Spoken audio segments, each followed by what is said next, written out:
How can there be so many? There were a bunch of loot chests all over the place. When I noticed a presence behind me, I attacked immediately. Was it just the sound of the wind? But I felt a presence. There was an injured person in there. He must be strong to have survived until now. Should I finish him off and take his loot? No, I'm leaving. I need to prioritize my survival. When I left, there really was someone there. He thanked God for still being alive. Of course he would have won if he wasn't injured, or at least that's what he thought. Soon he went back to looting the chests. That's when I hit his head. I'm a former army sergeant. With my experience, there's no way I die here. But I'll tell you how we ended up in this situation. How he's a strong veteran, even though he's just an ordinary Korean. It had been 6 months since he left the army. Jin Se-woon spends the day reading manhwa. He wanted to live in a different world. At 23 years old, he's addicted. Now he has to get ready to go back to school. Ever since he got discharged from the army, he hangs out at an internet cafe. And then he grinded the game and got into the top 10 rankers in 3 months. The game is loyal ground. 100 players drop from the plane. They collect weapons, supplies, and kill other players until only one is left. He's so addicted that even if his friend dies, alone he takes out a bunch of people. The game is literally a battle royale. At the end of the game, there were 2 players teaming up against Jin Se-woon. They went into the house, seeing supplies on the floor. They thought nobody was there, but they were wrong. The main guy is really experienced. Only a sound was heard in the room. Realizing his teammate died, he started running. But soon he got one-tapped in the head. Jin Se-woon was the winner. Noticing the time on the monitor, he has to go back because he starts studying tomorrow. Suddenly his mom sends a message giving him money for his studies. On the way back, he feels guilty for wasting time. In bed, he thinks that starting tomorrow, he won't play anymore. He checks some news and ends up falling asleep. The next day, he was on his way to school, and his friend was texting him to play. While he thought about skipping class, a purple light appeared. When he turned around, he got swallowed by the light, leaving only his backpack there. What place is this? There's a giant statue and a bunch of people around. He blacked out for a moment and thought he was being punished for thinking about skipping class. But why is it so loud? A bunch of people were fighting, and there were even mages casting magic. While some fought, others were cleaning their swords. Why were there so many cosplayers here? Where was he? Who are all these people? The statue announced that 100 players had been detected. Then it initialized the system, starting with language synchronization. Suddenly everyone was speaking the same language. Even so, people didn't stop fighting. A mage was asking if it was his enemy who brought him to this place. Furious, he said he wouldn't be fooled anymore. But the undead didn't seem to care. Then the archmage starts his attack, and with all his strength he throws a spell at the undead. But nothing happened, and that was confusing. Maybe because he was already dead. Now he was alive? Suddenly the system announces that the game is about to start. The difficulty is on easy, and you need to be in the top 90 to pass. The map is King Kingdom's capital, and the reward will be given to the first top 10. The tutorial was skipped. In the waiting room, player attacks are neutralized, and they were given a game map. The game was Cloyd Survival, and it will last 100 days. Each day the map shrinks. This game will continue until only one is left, and if the game ends or you die, you'll return to the original world. Players who don't place in the top 90 will never be able to enter Cloyd Survival again. In there they can get items to become stronger. Jin Se-woon realized this was identical to Loyal Ground, but there was something different. The humans here seemed insanely strong. Is he the only normal person? Even if it's a dream, he doesn't want to die. Suddenly someone calls out to him. A big man asks what he's staring at over there, and where he's from, but he quickly gets furious at being ignored. At that moment, the countdown to start the game began. With 2 seconds left, the man asks if he's crazy for laughing. He's dreaming a fun dream, so why wouldn't he laugh? Pointing his finger, he says he has all the knowledge and can easily destroy people like him and survive. Then the game started. Everyone started falling from the sky like meteors. A lot of them were dropping straight down. They wanted the good loot in that area, which must be rare. But at first Jin prefers to play it safe, so he thinks about dropping somewhere more isolated. When it announced the word descend, he hits the ground like thunder. This was really similar to the game. He stood still for a while. He felt sick from the landing, so he decided to go into the house right away. All of a sudden he heard something. He forgot to check if anyone had landed near him, so he ran to the house. Everything would be over if one of those mages landed near him, and he didn't have a weapon. He quickly shut the door. He was panting like he'd been in a Mr. Beast video for money. Only now did he regret mocking the big guy, thinking maybe he had followed him. But when he looked out the window, it was just the sound of the wind. Only then did he go down to loot. He quickly started searching. That's when he bumped into something. It was a heavy crossbow, and it really was heavy, just like the description. He also found the bolts. As soon as he picked it up, how to use it popped into his head. For a Korean army sergeant, this was nothing, so he pulled the trigger, and the bolt shot out like a rocket. This definitely wasn't a normal crossbow. That thing could easily turn into a tank. If he learns to use it properly, it'll be really useful. After searching a lot and not finding anything else, he decided to go loot somewhere else. His idea was to make the most of it before running into a player. He opens the door to check if there's an enemy. He quickly looks for loot, until he finds a scroll. This was an item that could heal him if it was torn, meaning it was something unreal. Now a backpack item or something like that would be nice. When he looked back, he noticed a glow. It was a Black Star QI Palms martial arts book. He quickly taps to learn it. The book floats in the air and tears itself apart. It's like his understanding changed. When he looked at his hand, the hand that had been normal before started to wear down, like he'd been training for hours or years. When he picked up a fork from the plate, now he can throw it like it's a gunshot. Did he really learn martial arts like that? The author just writes whatever's convenient. Our hero quickly pulled the fork out from the wall and was pretty satisfied by the results. He was now certain that this game was similar to Rogue, as since there was a martial arts book, there must be magic books as well. After searching the entire house, the player decided to go somewhere else. It was now nighttime, and the protagonist had spent the entire day gathering stuff and was now searching for a hiding spot. At that moment, he noticed something intriguing. One of the houses had its light on. This could mean that there was a rare item inside it, but the light could also indicate that this hiding spot was already taken. Despite not knowing how many enemies were near him, Seo Woon was certain that the one here was either a fabulous hunter or a complete beginner. According to him, the first floor seemed to be empty. This made our hero believe that the enemy was on the second floor. Seo Woon started to take courage in his weapon and his skill, Dark Star, as they might give him a chance even if the enemy was an expert. And so, he began climbing the stairs. The protagonist was moving slowly, his crossbow in hand, ready for anything. Only then did he realize what was in front of him. Upon seeing the item, and realizing that it was a lamp, Seo Woon began to wonder if he was walking into a trap. Only then did he notice a door next to the lamp. At first, the protagonist wasn't sure if he should enter, but in the end, he forced his way into the room. From the looks of it, it seemed empty. After checking one last time, and making sure that no one was here, Seo Woon collapsed to the ground, as he had deluded himself into thinking that there was an enemy in this house. Yet he couldn't deny the fact that him being wrong was truly relieving. Only then did our hero find something in the drawer. The gamer had found a ring that boosted his strength by 20 points. The distributed effect seemed interesting, and so, the crossbow user quickly put it on. The power of the ring immediately manifested itself. Suddenly, the hero's body didn't feel as heavy as before, and the weight of the crossbow had almost disappeared. At that moment, he came to a realization regarding his most recent boost.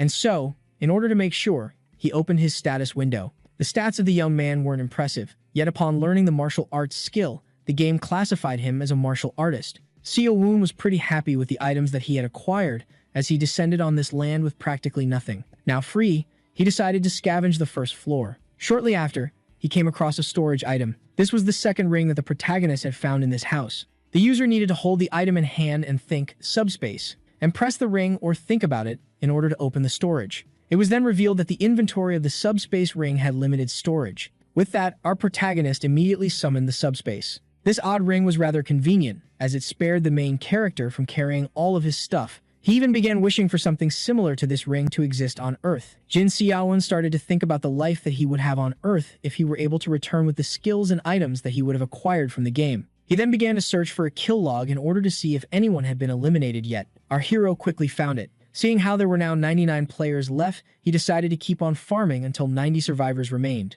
Shortly after, upon scavenging the rest of the house, our hero found consumable objects and hidden weapons that would go well with his Dark Star skill. Now he was confronted with the choice of either spending the night in this house or leaving it to search another. It was obvious that the maniacs that were with our hero in the lobby would roam the map even at night. Yet seeing how fighting was the only way to get to the top 10, our boy began to wish to stumble upon more great locations. Since fewer players would be roaming the map at night, Seo Woon decided to check one last location for the day. While walking, he realized just how amazing the strength ring was, as despite having been on the move for countless hours, he wasn't tired at all. The game seemed pretty realistic, as even with fatigue out of the way, hunger and thirst were still problems that the young man had to face. Seeing how there was no food nearby, he began wondering if he would be able to find any in a private house. But just as he began checking the map for the closest one, a beast was suddenly heard. The blood of the protagonist froze in his veins as he realized that something was behind him. He immediately started to move, and hid behind a tree out of panic as he couldn't sense the beast.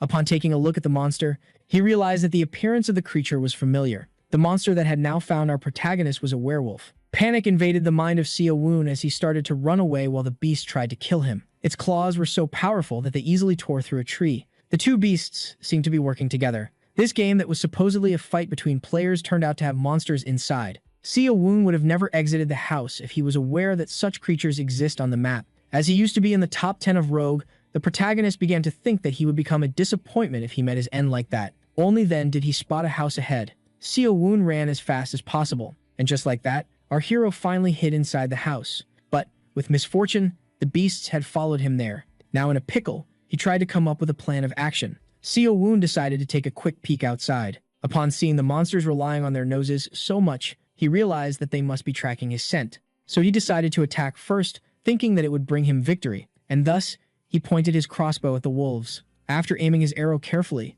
the hero fired it from inside the house. Just like that, Seo Woon was able to snipe a werewolf in the head. The first of the two threats had been taken down. Due to the strength boost, reloading the crossbow became a piece of cake. But just as the protagonist rushed to do so in order to shoot the other werewolf, he realized something horrifying. The sniper had been spotted, and thus, he tried his best to dodge the giant claw of the monster. But despite his best efforts, his face was scratched by the beast. The werewolf was now inside the house. It immediately charged at the human with murderous intent. Our protagonist tried to shoot it down, but the monster protected himself by shielding his head with his hand. And just like that, our hero was now at the mercy of the werewolf. Yet even when all hope seemed to be lost, he summoned his subspace in order to fight back. From it, he pulled out a knife. The hero then resorted to his Darkstar ambush skill in order to put a hole through the chest of the monster. After going through the thick body of the wolf, the knife bent against the wall. Jin Seo-woon, who was determined to survive, didn't want to be taken out by an NPC. Just like that, our hero was able to clutch a 2v1. At the sight of the two werewolves, he assumed that he was going to meet his demise. The experience was so frightening that he found himself unable to stand on his feet. If it wasn't for the throwing daggers, our hero would have been taken down by a simple mob. Only then did he notice a small pouch in front of him. Seo Woon assumed that this was a monster drop. Seeing how he had gotten food and water, he realized that this game allows him to hunt his meals. The protagonist began considering searching this house while eating his jerky. He quickly stumbled upon armor that he compared to a bulletproof vest in his game. At first, the armor seemed too big for our scrawny hero, but just then it shrunk to match his small size. According to the system, this item was known as the Superior Orichalcum Quirus that would grant our protagonist magic resistance to fire and wind. Seo Woon was left impressed, as this piece of equipment increased many of his stats. Our hero was certain that this house had something more to offer. He was then left confused, as he felt an item despite seeing nothing. The player assumed that this was a concealed object. He seemed to have found a piece of cloth. Upon putting it on, the system revealed that it was known as the Mantle of the Gods that would allow the user to blend perfectly with the shadows when staying still. Seeing how this item would make him invisible to identification magic and conceal his presence, the protagonist couldn't help but be pleased. This godly item was perfect for survival, as it would allow our hero to move through the night without being noticed. And thus, the young man decided to go put the cape to the test, as he was certain that it would help him on his journey. Seo Woon was lucky to stumble upon this old house in the middle of the forest, as it granted him great items on his second day. Later on that night, Seo Woon began to assume that he hadn't met any player yet due to the fact that he had landed in the outskirts of the map. But just then, the screams of someone came to his attention. This person was running as fast as possible and was injured. The young man with the scarred face regretted not having enough time to use this one item, as it would have allowed him to beat the apprentice. Our hero, under his invisible cloak, watched him from a safe hiding spot. The young man in question was annoyed to have run into a mage. The one with the scarred face didn't seem to be an experienced survivor, and thus, our protagonist was certain that he could eliminate him. Jin Seo-woon then desperately tried to convince himself that this was a game and that he wouldn't be taking the life of a real person. At that moment, the magic words were chanted. A huge fireball flew by our hero. The young man with the burnt face was terrified, as he had no time to react, and just like that, he found himself getting burned to a crisp. At first, our hero thought that he had witnessed a murder, but what he saw next left him completely shocked. Seo Woon, who wondered about the identity of the shooter, was now certain that he was in a game, as he saw a chest appear where the corpse should have been. At that moment, the mage who took revenge on the stable hand who dared to steal his items passed right by him. The red hat found it to be quite a shame, as the boy hadn't died peacefully from his first strike. Seo Woon was left completely amazed by the powers of this cloak, as it allowed him to go unnoticed even with the enemy right next to him. The mage, known as Karen, claimed that this stable hand should feel honored to have been slain by him, and with that, he rushed to check the chest that he had dropped. Our hero could have been demolished by the mage, as he was just a beginner, just like the now dead man. This shocking experience made him realize that hesitation would result in his demise, and so he made up his mind. Jin Seo-woon would now do what was necessary in order to survive. Karen was happy with the item he had found in the chest of his late victim. Only then did he feel startled. A high-speed projectile had hit the barrier that he had put around himself. Karen realized that he had been too loud while hunting his prey, which attracted the attention of another player. Seo-woon decided to take yet another shot, and once again, the mage couldn't react to it. If nothing was done, the magician's magical barrier would shatter. And so, while our protagonist remained calm in his hiding spot, the one with the fire powers began to panic. He He tried to predict the direction where the sniper was hiding and fired a fireball at it. The mage then urged the hidden sniper to come out and fight like a true warrior. The response to the stunt came in the form of a flying knife. Its target was the clueless young mage, and before this one could even realize what was happening, his barrier was broken into 1,000 pieces. Charon, who was now defenseless, started to panic even more while urging the enemy to come out. Yet Seo-woon was determined to stay well hidden. With that, the fire user decided to resort to a powerful spell. Yet before he could even realize it, an arrow had pierced his head. He couldn't even finish the incantation of his attack before having his head blown away by the hidden sniper. Jin Seo-woon had achieved victory. The eliminated player left nothing but a chest behind. Seeing how he couldn't risk being spotted, Seo-woon decided to loot the chest as fast as possible before quickly making his leave. The chest of the mage had excellent items, including a medium healing scroll. Our hero had also acquired a necklace of pure gold that was the brand of the Escrow's Magic Council, which he deemed useless but decided to take anyway. Only then did he notice something intriguing in the other chest. Seo-woon had found the item known as the Circle Stone that would install a magic circle around his heart, which would provide him with mana. Seeing how he would also learn the magic of the nature of the circle, the young man realized that this item could turn him into a true mage. This also made him understand that this was the item that the one with the burnt face didn't have enough time to use. Seo-woon started pitying this man, yet decided to gladly use his item, and so he dumped everything in his subspace before making his leave. Our hero would now search for a good hiding spot to use this new item. After some time, he managed to find a house that seemed decent. Once inside, the circle stone was immediately used. According to the system, the process, which required him to do nothing else, would take 3 hours and could potentially make the protagonist experience slight pain. And thus, the potential pain started. Seo-woon did his best to silence his screams during 3 hellish hours of pure agony. It felt like the system had lied to the protagonist, who had almost lost himself to the pain. Seo-woon understood that magic was harder to learn than martial arts and decided to check his status window. From what he saw, the boy was pleased to see that he had acquired a mana stat. The young man then decided to check the number of survivors, as 2 had perished right in front of his eyes. But as soon as it opened, the hidden sniper was left utterly baffled. More than half of the players had already been eliminated. Upon taking a look at the kill log, he realized that numerous survivors had perished at the hands of a so-called Nam Sa-gwang. A little earlier, Amen desperately tried to run for his life. Yet to his misfortune, the one after him greatly enjoyed the hunt. Only then did he trip over a rock. The one with the giant stone fell face first to the ground. Now defenseless, the swordsman started to beg to be one of the 90 remaining survivors. Seeing how he didn't want the others to surpass him, the man began to beg from the bottom of his heart. But despite his best efforts, his head had been exploded by the one that must have become a celebrity among the rest of the players by now. Just like that, Nam Sa-gwang left the scene, leaving behind nothing but the chest of his latest victim. On the 3rd day of the Salish game, 54 players had been eliminated in the span of a single night. Our hero decided to stay away from Nam Sa-gwang, who had caused most of the carnage. But only then did he realize that he might be able to use the situation in order to get into the top 10. The hero began to wonder about the prizes that would be given to the top 10, theorizing that he might be allowed to take some items from the game to the real world. Seo-woon quickly got a hold of himself as he began to dream big, shortly after realizing that there was a serial killer among the players. And so he decided to finish his preparations in order to change location. The young man began to wonder if the power dwelling inside his body realized that he had acquired a magic skill book yesterday. The book in question was the Magic Book of Windball that allows the user to create spheres of wind relative to his power. He didn't think twice before using it on himself. At first, our hero didn't feel any different, when suddenly spells began to appear in his head. And just like that, he chanted the magic words in order to activate the spell. With that, 4 mini wind spheres appeared. The young man was somehow disappointed by the result. For that reason, he threw the small balls away. But suddenly, they exploded in a powerful burst of wind. These puny spheres that pack quite the punch had the potential to be convenient. But since he had used all of his mana in one spell, our hero was suddenly tired. With time, the livable zone on the map began to shrink, as our protagonist kept roaming its edges in order to find more items.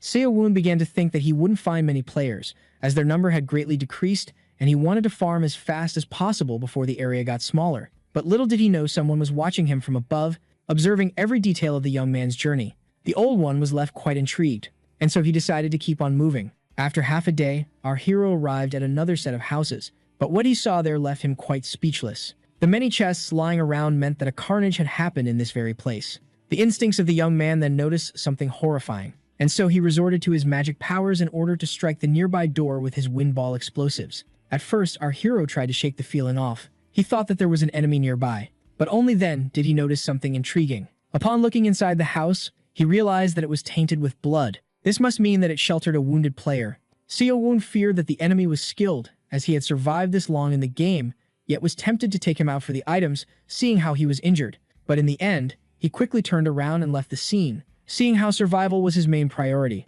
After waiting some time, and making sure that the cloaked one had left the scene, the player finally got out of his hiding spot. He had concealed himself at the last minute, seeing how he was about to get discovered. The man found himself pretty annoyed, as our puny hero would have been easy to kill. With that, he decided to loot the remaining chests before resuming his course. But suddenly, an arrow came out of nowhere and pierced his skull. Only then did the player realize what had happened. Yet, unfortunately, it was already too late. Just like that, the trap set by our hidden sniper had worked perfectly. With that, our hero decided to loot the chests before making his way to the outskirts of the map. Only then was he startled by a voice, pointing out how skilled he was in these kinds of situations. Seo-woon began to panic as he was about to be caught off guard. But the old man reassured the boy that he had only approached him to ask a few questions. When asked about his name, the old one explained that introductions would be pointless, seeing how they were from two different realities. This was the first time that Jin Seo-woon had met this type of person in Claude. And so, as the sun began to set, the old one asked the young man if he had played this game before. He explained that he had been watching his quick progress from afar and asked him if he was aware that none of this was real. Jin Seo-woon, who was shocked to not have noticed the old man sooner, stated that this was his first time here and that there were similar games back in his world. The one with no name was greatly amazed by this, as he recognized that the young one in front of him was truly from another world. Jin Seo-woon and the old man then noticed that the night of the third day had already begun. When asked about the size of the moon back on Earth, the boy realized that he had never noticed how big the one here was. As it turns out, the moon in both Seo-woon's and the old man's realities was smaller than the one in this place. The old man explained that he was interested in the game's protagonist, who argued that they risked a surprise attack by staying here. Thus, the one with no name proposed moving to a safer location in order to resume the conversation, while our hero demanded assurance that he wouldn't be betrayed. The old man ignored his question and reminded him that he must keep quiet at all times. He then began jumping from one tree to another while explaining that silence was their only way not to be spotted. Yet the old man was moving a little too fast for our geeky protagonist, and just like that, the two of them went to a different location. At the time, our hero didn't know how much meeting this one man would affect his life. Later on, somewhere else on the map, once safe in a high-up tree, Seo-woon, who was afraid to fall, explained that his modern world had created virtual games similar to this one. Seo-woon started to wonder how long the elder had been spying on him, as he had witnessed firsthand how quickly he had developed. He then answered the question that our hero was thinking by explaining that the two of them had landed in the same spot. At first, the old man wanted to spend the entire match alone in peace, yet he ended up watching our hero, as he wanted to ask him why and how they had been dragged here. But upon learning that the one from the modern world was just as ignorant, the old man was confused, as there were supposedly similar games back in his reality. Seo-woon explained that he was referring to innocent and literal games that harm no one, and that no one knows why the creator of the game has brought them here. The old man quickly understood what the young man meant, but to his intrigue, he claimed that this game would be someone's golden chance. According to our hero, players don't actually die in this game, and the promised rewards for the top 10 would be the items that they had acquired in the game. The old man understood that the protagonist was referring to the gear, the martial arts, and the skills that he had picked up on his journey. Seo-woon explained that, unlike the old man, who must have an easy life, powers like magic could truly pull him out of his misery. It was easy to see that the old man was a well-respected master in martial arts, unlike our pathetic guy, who sees this game as a way to gain an easier life. Seo-woon was then startled and rushed to quiet down the nameless master, who burst out laughing. As the conversation kept going on, they realized that they didn't even know how to access the map. With that, Jin Seo-woon and the old master spent the entire night conversing with each other, as he explained to the old man in detail how the game works. As morning finally arrived, their feet finally touched the ground. The old man then apologized to the protagonist for wasting so much of his time. Yet Seo-woon, who appreciated the tales of the old man's world, didn't mind this, as the old man's side was the safest location possible. Seeing how he had learned a lot about the game from him, the old man asked the young one how he could ever pay him back. Hearing this, our protagonist immediately demanded to learn the martial arts of the old master, as they would be crucial for his goal to survive until the end.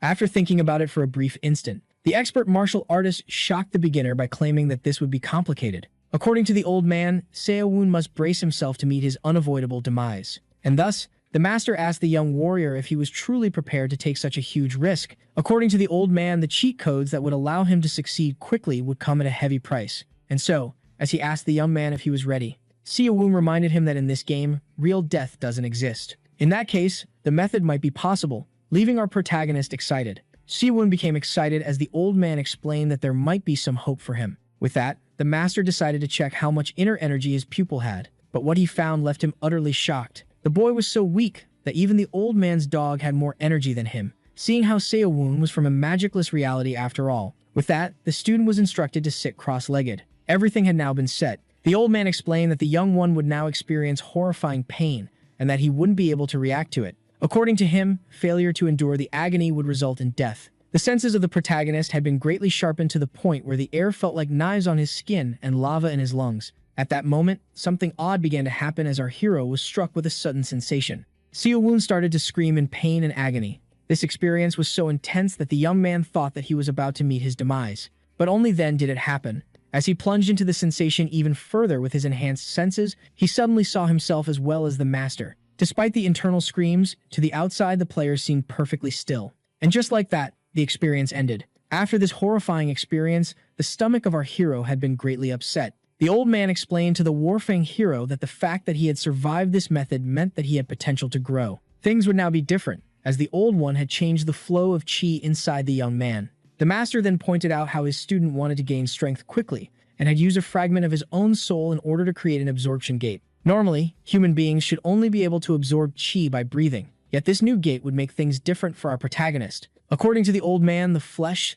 the mind, and the spirit that compose a human are all connected by vital energy. He then asked Siwon about what happens to the energy when someone dies, so the boy theorized that it perishes with its owner. According to the old one, this wasn't the case. As the vital energy would get divided, this was similar to a drop of water exploding upon touching the ground. Upon death, the vital energy returns to nature in order to maintain this cycle of life, but according to the old one, some people found this to be a waste. These individuals started killing to steal vital energy, but since the power wasn't theirs, some lost their powers, while others lost their lives due to the inner chaos. And now the old man had given the young sniper the power to use this dark ability. Siwon realized that he could have truly died, while the old one explained that he was different from the others, as he would absorb using a gate made from a soul. The master had also twisted the body of the young man that was deprived of inner energy to make it a perfect vessel for the absorbed chi. Siwon immediately guessed that the old man had given him such a deadly technique due to the circumstances of the game. The one with no name realized the other day that even after dying, the energy of the players lingered in its place. This technique, which would be considered evil as it required killing, would in fact be perfect for the environment of this game. According to the old man, if the young protagonist kept on killing to survive, he would become greatly powerful by the end of the game. And so, with that being said, the master decided to bid his pupil farewell. At that moment, Jin Siwon demanded to know the name of the man who had given him this great gift. The old man introduced himself as the Serene Immortal, Jang Dochin, and revealed the name of the forbidden technique to be the unrestrained inner energy technique. And so, as the hero claimed that he was in the eternal depths of the immortal, this one advised him to work hard in order to gradually increase his strength. Dochin then opened the quite useful map that the gamer had showed him.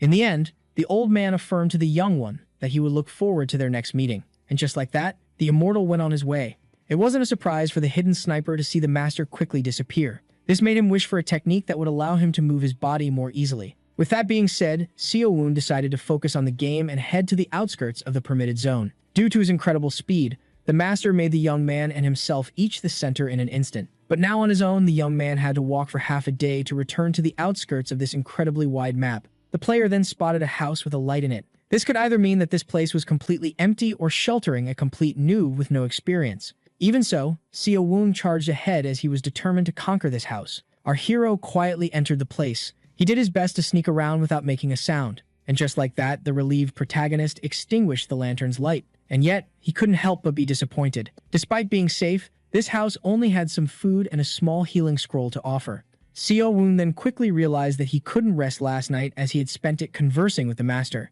And so, he decided to get himself some shut-eye. With that, our player enjoyed a peaceful night of sleep. The fifth day of the game quickly dawned. Our hero was enjoying the few minutes of sleep he had left. Only then was the sound of footsteps heard.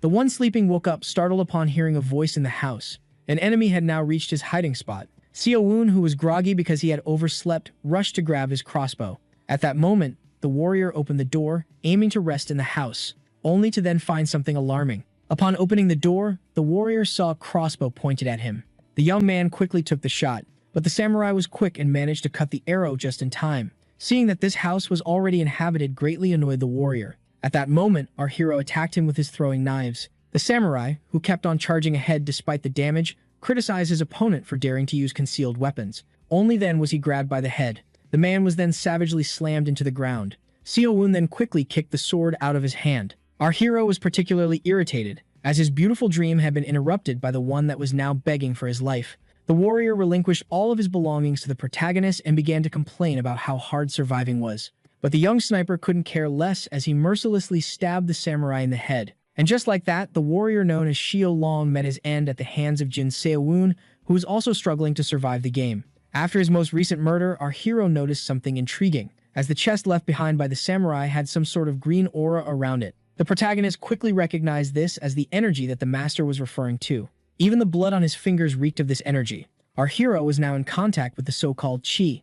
At that moment, the absorption process began to happen. Seo-woon felt immense power coursing through his veins as he got his first taste of vital energy. The energy absorbed from one person made our protagonist feel incredibly light and filled with strength. Seeing this, he rushed to check his status window. Seo-woon had now gotten an internal energy stat, acquired 20 points, that now moved. This made him feel even more grateful for the gift of the old man and made him determined to secure more energy, even without dirtying his hands. The survivor then decided to check how many players were left in the game. But upon opening the kill log, he was left utterly shocked. On the 5th day, a total of 76 players had already been eliminated. At that moment, something changed on the screen. The number of survivors just went from 24 to 23. Nam Sagwang, with his martial arts, was able to kill someone called Cal Verstappen. Somewhere else on the map, someone was about to meet his end. Yet before passing, the player uttered the name of his killer. And just like that, nothing was left of him behind but a chest of his items. Nam Sagwang was rather disappointed, as the player who was the one to attack first turned out to be incredibly weak. Annoyed by all of this, he decided to check the kill log. Only 22 players remained in the game. For some reason, the name of our protagonist that appeared in the kill log seemed familiar to the martial artist. Meanwhile, the same protagonist decided to avoid Nam Sagwang at all costs. He knew very well that he wouldn't stand a chance against him, seeing how much he had struggled to kill a nobody. With that, our hero decided to loot up the house before the map shrinks even further. Seeing how the samurai only left mediocre loot behind him, it was safe to think that he could have won the fight if he had better items on him. Our hero decided to disappear into the wild until the number of players decreases even more. 7 days have passed since then. Seo-woon realized how great his fortune was at the start of the game. During the 7 days, all the loot that he had acquired from hunting could be considered absolutely useless. And since the hidden sniper had been hiding on the outskirts of the map and moving all the time, he was spared from stumbling upon other enemies.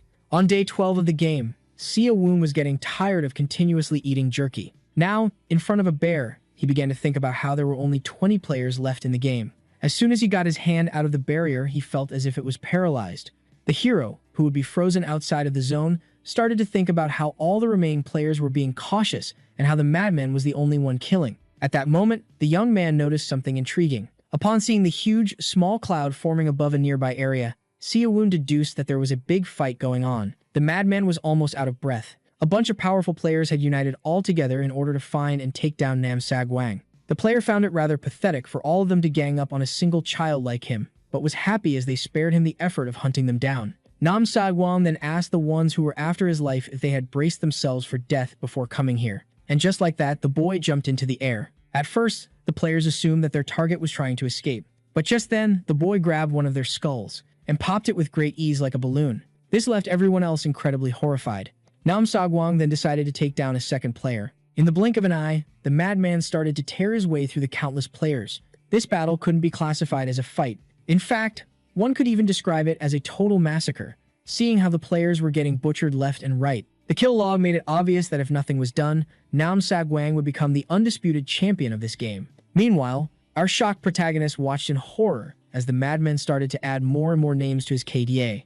Seeing this, our hero began to think that Nam Sagwang must be using some kind of cheat code. In the end, the weak players couldn't do anything against such a powerful young man. He was particularly annoyed that he was forced to soak himself in the sticky blood of his enemies. With that being said, the madman decided to go find a place where he could wash himself. Some time had passed, and it was now nighttime. Someone arrived at the scene. The one with pointy ears recognized the bloody staff as the one of his peer. Seeing this, the elf made an oath in the name of Escrow to avenge his fallen comrade, Elizabeth. 89 out of 100 players had already met their demise. Our hero just had to wait for one more death in order to enter the top 10. He also realized that he needed to secure better gear if he wished to stand a chance against the all-powerful Nam Sagwang. The young man then spotted a mansion that would be swallowed by the Forbidden Zone tomorrow morning, and so he rushed there, claiming it to be the last place where he could farm in peace. Seo Woon quietly opened the door to check if there was someone inside. Our hero was amazed by the inside of the mansion. Unlike the puny houses he had visited, he was now in an enormous and well-decorated establishment. He then stumbled upon royal guard armor that would require him to have a strength of 110 inches order to wear.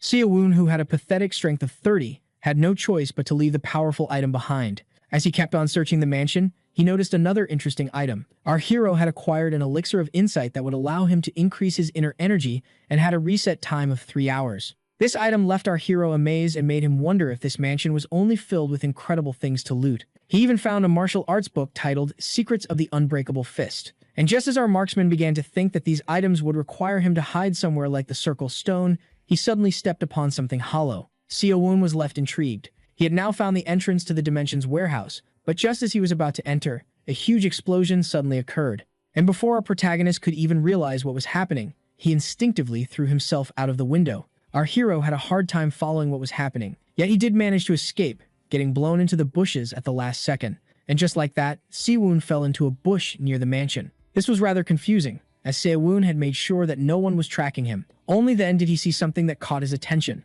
Our hero recognized the mage in front of him as the one he saw in the lobby. The mage pointed out that his target truly acquired his impressive KDA by skill alone, as he had survived the explosion. And so, as he began to levitate, the elf promised that he would never forget the name Nam Sagwang. The young man urged the magician to stop overestimating himself and talking big. Nam Sagwang urged this flying enemy to start the fight already, as he had no time to waste. As the elf pointed out, the young man wouldn't stay arrogant for long. This one couldn't help but be entertained by the attitude of his enemy. Meanwhile, Jin Seo Woon was truly shocked to see that the all-powerful Nam Sagwang, who eliminated countless players, was actually pretty young. The mage found the young man to be rather arrogant and decided to humble him at once. Our weak hero had no choice but to watch the two titans fight among each other. At that moment, the one known as Escrow summoned lightning. He began channeling the thunderbolts in order to launch his attacks. And just like that, the young martial artist had no choice but to dodge the incoming attacks from above. The mage was sick of the martial artist constantly dodging his attacks and urged him to get offensive, just like he did with Elizabeth.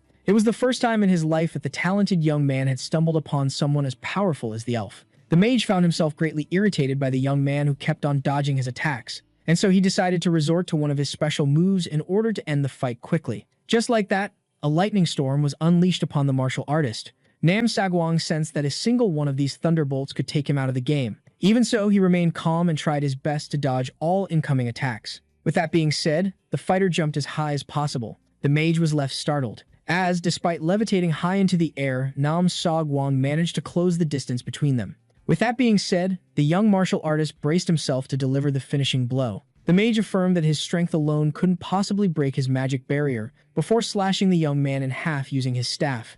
At first, it seemed like the infamous player had finally met his end, but only then did he vanish. The mage realized that he had just taken down an illusion. Just then, something intrigued the spectator. Seo Woon was amazed by the power of the elf that overwhelmed even the madman, and by how it was actually strong enough to stop a train. Escrow theorized that his opponent must have escaped beyond his reach, seeing how his detection item couldn't pick him up. And with that being said, the elf swore out loud that he would take the life of the young martial artist the next time they met.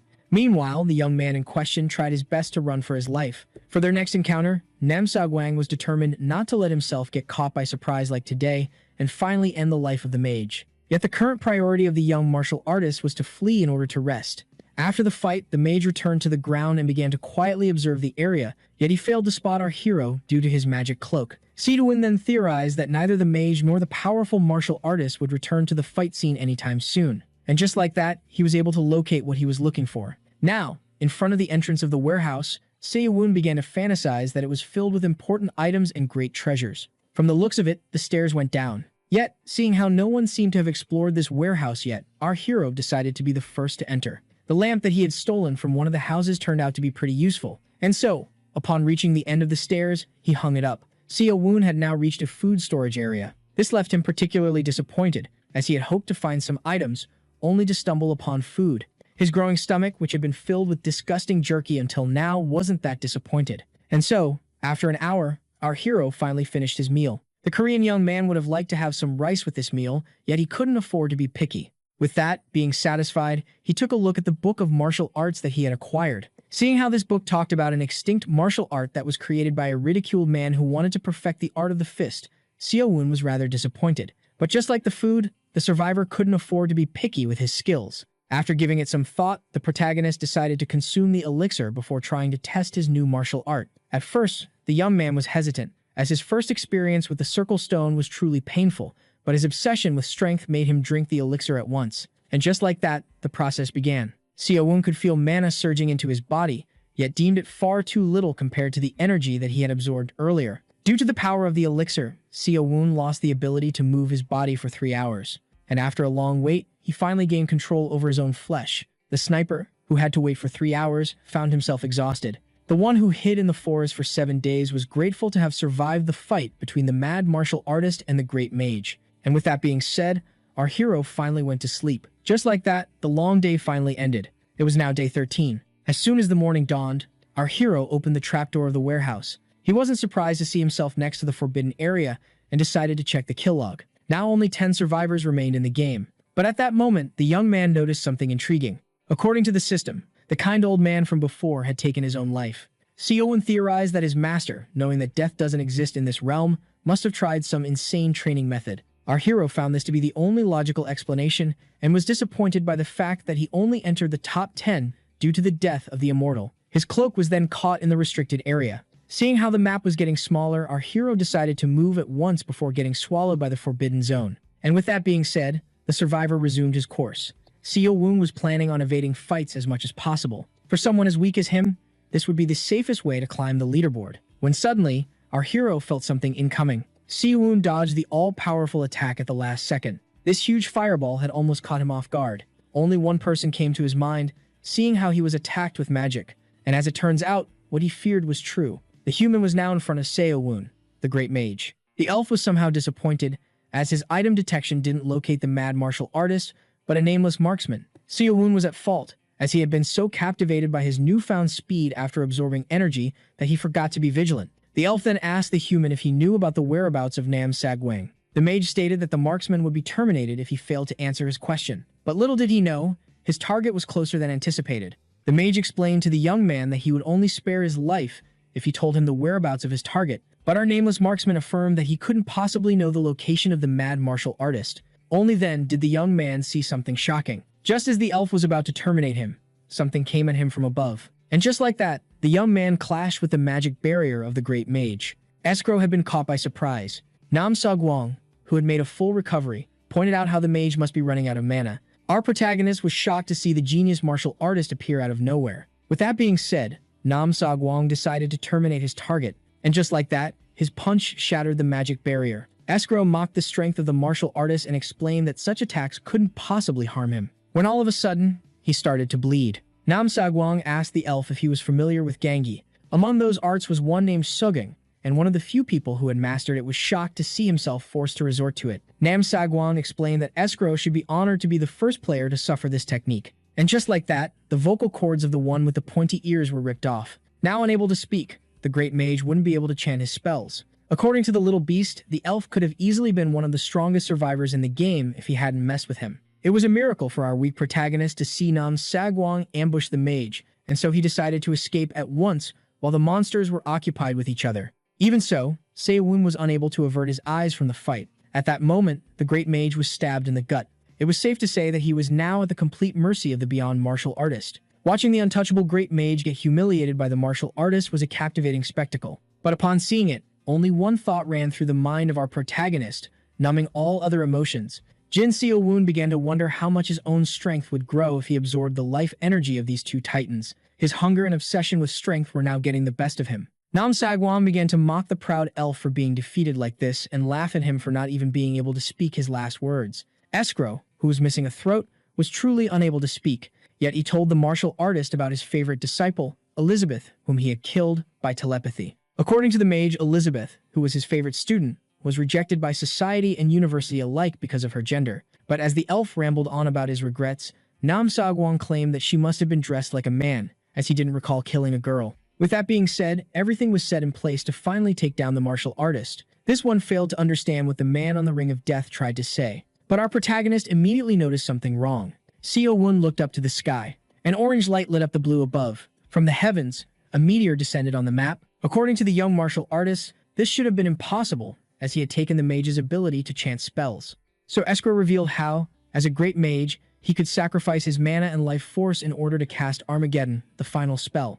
And just like that, the powerful martial artist began to run for his life, feeling that the elf would bring him along to the grave. Our puny hero did the same and regretted not fleeing the scene sooner. In the end, Escrow was happy to meet Elizabeth once again, and he wished for one more chance to see her once again. The great mage finally passed away, leaving behind a chest filled with his items. At that moment, the meteor finally hit the ground and caused great damage. An elf noticed the giant explosion from afar. According to that man, there was only one individual who had the power to use such destructive magic. After the explosion, our hero found himself in a critical state, as he didn't escape sooner due to his hunger for life force. Even so, he refused to meet his demise. Seo-woon now used the healing scrolls that he had accumulated in order to nurse himself back to health. This time, he managed to escape the near claws of death due to an elixir he had consumed. Seeing how the wounds were gone but the pain lingered, the marksman decided to use more healing scrolls. And after using a bunch, he finally regained the ability to breathe normally. This disaster had milked the protagonist dry of his healing items. Seo-woon then decided to take a look at the kill log. Due to the last spell of the late great mage, our hero would now be unable to absorb his life energy. Yet to his shock, Nam Sagwang seemed to have survived, as his name wasn't mentioned in the kill log. Only then did his ears pick up someone begging for help. Seo-woon quietly went to check the source of these cries, and just like that, he stumbled upon the source. Our weak hero was shocked by what his eyes were seeing. The powerful martial artist was near death and unable to use a healing scroll on his own. Even Nam Sagwang couldn't dodge the meteor summoned by the great mage, as he had now lost both of his arms, making him unable to use healing scrolls. At that moment, the young man noticed someone nearby and begged him to use the scroll for him, only for this person to recognize him as Nam Sagwang. Seeing how he had been uncovered as the strongest player, the martial artist was left horrified. Seo-woon explained that he was curious about the items that made Nam Sagwang the strongest, and that it was a surprise to see him in such a pathetic state. The martial artist then promised the protagonist to make him the winner of the game in exchange for help, and tried to persuade him that his help was crucial. Yet, the survivor could only focus on the items of the martial artist, as well as his life force, as he was certain that it would make him the game's great champion, while Nam Sagwang claimed that most of his loot didn't come from the game. Jin Seo-woon then introduced himself to the one that he was about to take out. In the end, Nam Sagwang admitted defeat, but with his last breath, he swore that he would never forget the name of the one who had wronged him. And just like that, the strongest player in the game was stabbed in the head.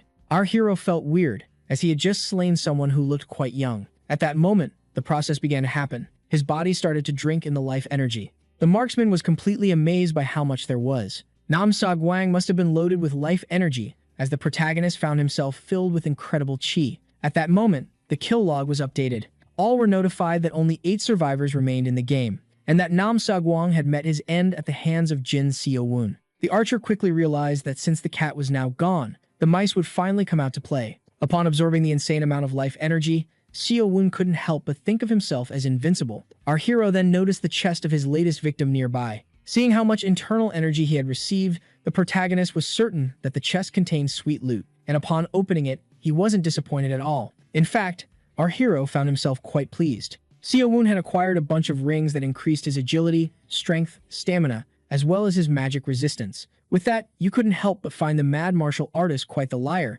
as he claimed that he didn't use gear despite having found all of these great rings. At that moment, the protagonist began to feel different, so he immediately summoned his status window.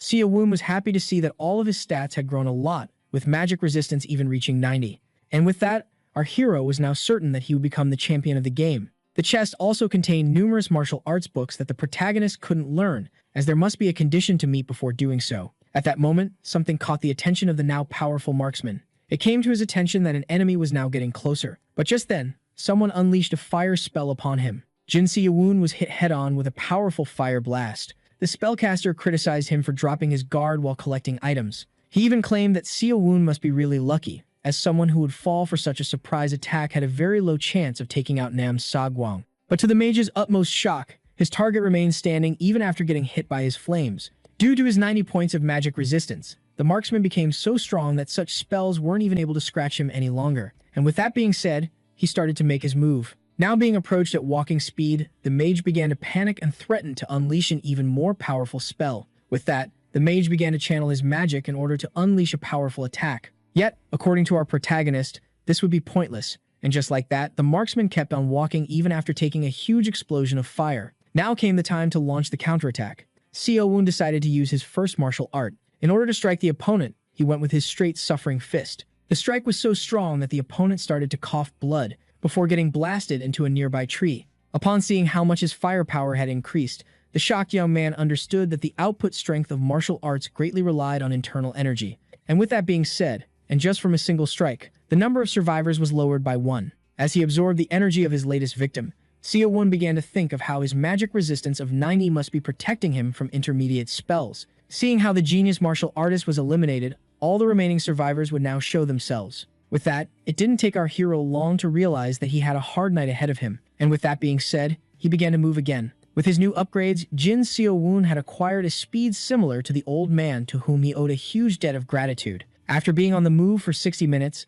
our hero stopped for a brief moment in order to scout the area. When he suddenly heard someone urging him to come out, Seo-woon was shocked to see that there was a player who would actually scream like that in the middle of the wild. The loudmouth with a giant sword wanted the protagonist to prove his bravery by showing himself. The tall muscle monster screamed that all the other contenders were surely hiding from him, when suddenly something came flying at him. The swordsman quickly noticed the incoming projectile, and so he used his giant sword in order to protect himself from the arrow. And so, while the muscle monster was infuriated by what he considered to be a cowardly move, Seo-woon grew curious. He began to wonder about the archer that fired the arrow.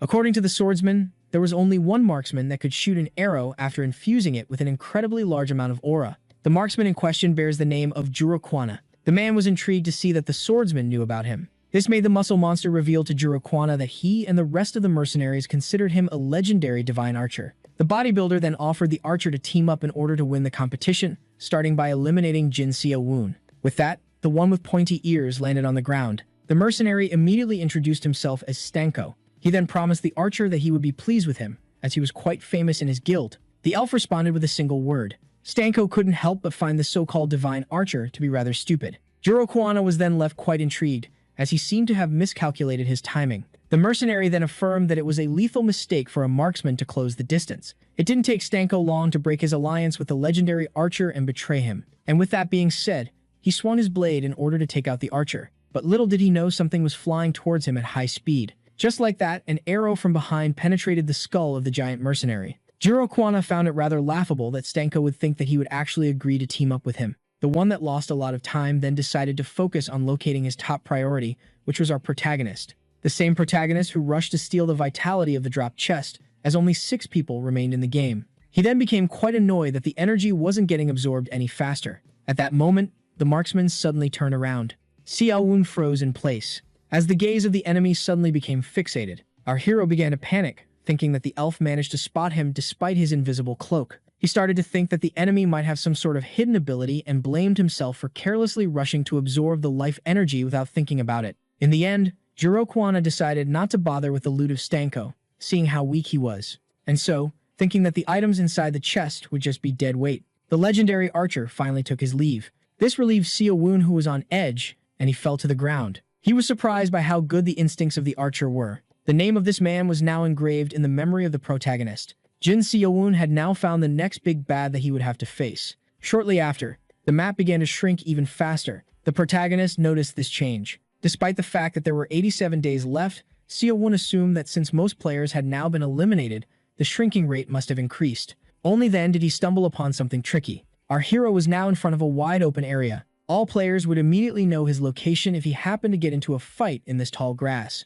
Suddenly, someone attacked. The protagonist turned in retreat, and upon seeing the green blades rushing towards him, the invisible man was left shocked. So, as the attack descended on the ground, Seo-woon managed to dodge all of the incoming strikes. It was rather shocking to see someone perfectly aiming at him, seeing how his cloak should make him undetectable. And just like that, the enemy attacked him once again. Seeing how the projectiles were now more numerous than before, Seo-woon realized that his only option was to fight them head-on. And so, the invisible man took a fighting stance. Seo-woon would now try to have faith in his internal energy, as it was all or nothing at this point. With that being said, he used his extreme trade punch. The attack of his fist created a powerful shockwave that shattered all attacks upon impact. Our hero just realized how much he had underestimated his strength. Just like that, he jumped high into the air. His priority was now to locate the one who had attacked him. At that moment, something caught the eyes of our invisible man. The enemy had finally been spotted. The same man that was shocked to see that the attack that he had invested all of his might into was countered by a single punch. At that moment, something unexpected happened. Someone was stabbed, and blood splattered everywhere. The mage was shocked to see that someone had penetrated him from behind. His killer blamed him for not saving some mana in order to cast a shield or even a detection spell. This discreet figure affirmed that stealth was his specialty, seeing as he was an assassin. And just like that, another player went down, decreasing the number of survivors to 5. At that moment, our hero landed on the ground. The assassin immediately recognized him. Jin Seowoon had now become a celebrity, seeing as he was the one who had slain Nam Sagwang. It was then explained to him that, for this reason, all other players must be after him. The assassin then explained that he had never failed to take down a target before. With that being said, each of the survivors made his move. The marksman and the assassin were now charging at each other. Who's this? But the one with the blades claimed his opponent to be lacking speed. And just like that, the assassin was the first one to draw first blood. The arm of our protagonist was now covered in injuries. Seowoon, who realized that his opponent was tough, was able to survive the slashes as he had covered himself in a layer of inner energy. The assassin then explained that his victory was certain, as he was always successful when taking down targets in the dark. Our hero was quite annoyed, as it was his first time going up against an assassin. But upon realizing that the powers of the opponent were related to darkness, he suddenly had an idea. With that being said, the assassin decided to put an end to the fight. He started to use one of his skills. The assassin had suddenly disappeared. He then quickly closed the distance between him and his target, before landing a double slash that should have cut our hero into 2 pieces. At that moment, Jin Seowoon, who made the enemy attack his afterimage, commanded his stealth technique. Yet the skill of the assassin couldn't possibly match the cloak of stealth of our protagonist. After grabbing the opponent by the arms, Seowoon, who was now behind his target, explained that he had located him by sensing his inner energy. He then urged the enemy to keep on talking high and mighty. Before breaking both of his arms, the assassin began to beg for his life and promised, in exchange, to help our hero fight the other contestants. But before the man could even have a chance to finish his sentence, Seowoon broke his skeleton, dealing the finishing blow. Now only 4 survivors were left in the game, as the one named Tamarin had met his end at the hands of the protagonist. The martial artist then successfully absorbed the energies of the assassin, as well as the mage, and rushed to loot their chests. Yet while searching through the chest of Tamarin, Seowoon found a rather unexpected book. This skill book would allow him to summon a number of clones of himself proportional to his inner energy. If the assassin knew how to wield inner energy, he would have been quite the problem with this book in his hands. As for the other chest, it contained Carmen's Eye, which can locate even the stealthiest of targets, but the hero couldn't learn it as his circle was too low. And so, as the protagonist began to realize that his cloak of invisibility wasn't invincible after all, something came flying at him from above. Seowoon instinctively tilted his head in order to avoid the incoming projectile that would have pierced his skull. He was intrigued to see an arrow in front of him. It didn't take our hero long to realize the identity of the one who had fired it. Suddenly, a giant object came flying at the protagonist. This was the first time that Seowoon had seen such a spell, and he was certain that the archer wasn't its caster. Seeing how he couldn't evade the incoming spell, our hero had no choice but to face it head-on. And thus, the heavy rock was hit with an extremely straight punch. After much effort, and after powering a lot of mana into his fist, the young man was finally able to shatter the giant rock. It didn't take him long to understand that he was currently being jumped by 2 players. At that moment, someone praised the protagonist for his strength. Seowoon then escaped the flash-like frost by a hair. He then proceeded to distance himself from the enemy. As it turns out, our hero now had to fight 3 enemies at once. The 3 of them had gathered to take him out. Now in front of Senturk, King of Kursan, Carrion, the right hand of the Demon King, as well as Yurokwana, the Divine Archer, our poor protagonist, who doesn't even have a cool title, found himself in quite the pickle. The 3 men affirmed to the young one that they shall end his run. Now in front of a team united against him, the best choice would have been to create a conflict between them, which was impossible as they were strangers to him. At that moment, the Dark Mage went to greet the King of Kursan. Senturk was disgusted that a black magician would address him, so the mage apologized and reminded him that rank doesn't exist in this place. Seeing how the magician was now proposing to the king to team up, he realized that the 3 opponents just happened to arrive at the same time. With that being said, they decided to free our hero from his invisibility power. At that moment, a dark mage launched his spell. A powerful light suddenly appeared. It was so strong that it had almost bound the protagonist. The right hand of the Demon King had made it so there was no darkness for the young man to use as a hiding spot. This was rather alarming, as the cloak of invisibility could only make its wearer disappear by blending him with the nearby darkness. The mage explained that he wanted to express his gratitude to Nam Sagwang, who had taken out his enemy, the Great Mage. And despite being disappointed that he couldn't thank him in person, the Dark Mage was determined to slaughter the boy in the name of his lord. With that being said, he activated his Chaos Blade, Dark Blade Storm. Mages were usually weak when it comes to close combat, but approaching this one would be rather difficult, as his huge scythe was in the way.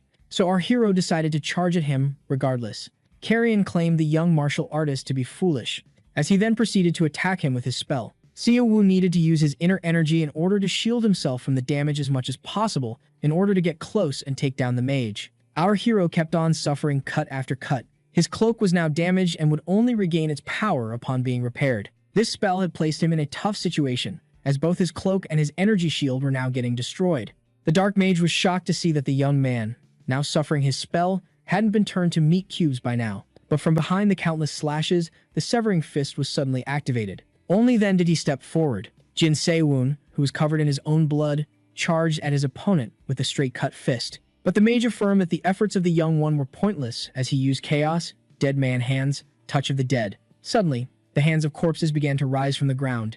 The hands were many and extended high. This was the first time that our hero had found himself against an enemy so skilled. At that moment, he used his Spirit Illusion Steps, and just like that, our hero managed to escape. The right hand of the Demon King was shocked to see that the martial artist he was against had the power to create illusions. At that moment, Xiaowu closed the distance and braced himself to deal the finishing blow. Only then did the third party decide to intervene. The thrust of the rapier went through the Dark Mage and pierced the young man. The betrayed one criticized the king for being vulgar enough to stab someone in the back. Centric revealed that the end justified the means and that he never considered the Dark Mage an ally in the first place. Even so, he thanked him for using his last breath in order to eliminate the annoying protagonist. With that being said, the king and the Divine Archer were now face to face. Centric explained that it was rather weird to see himself taking Jiroquana, who was an annoyance to his army, in a one-on-one fight.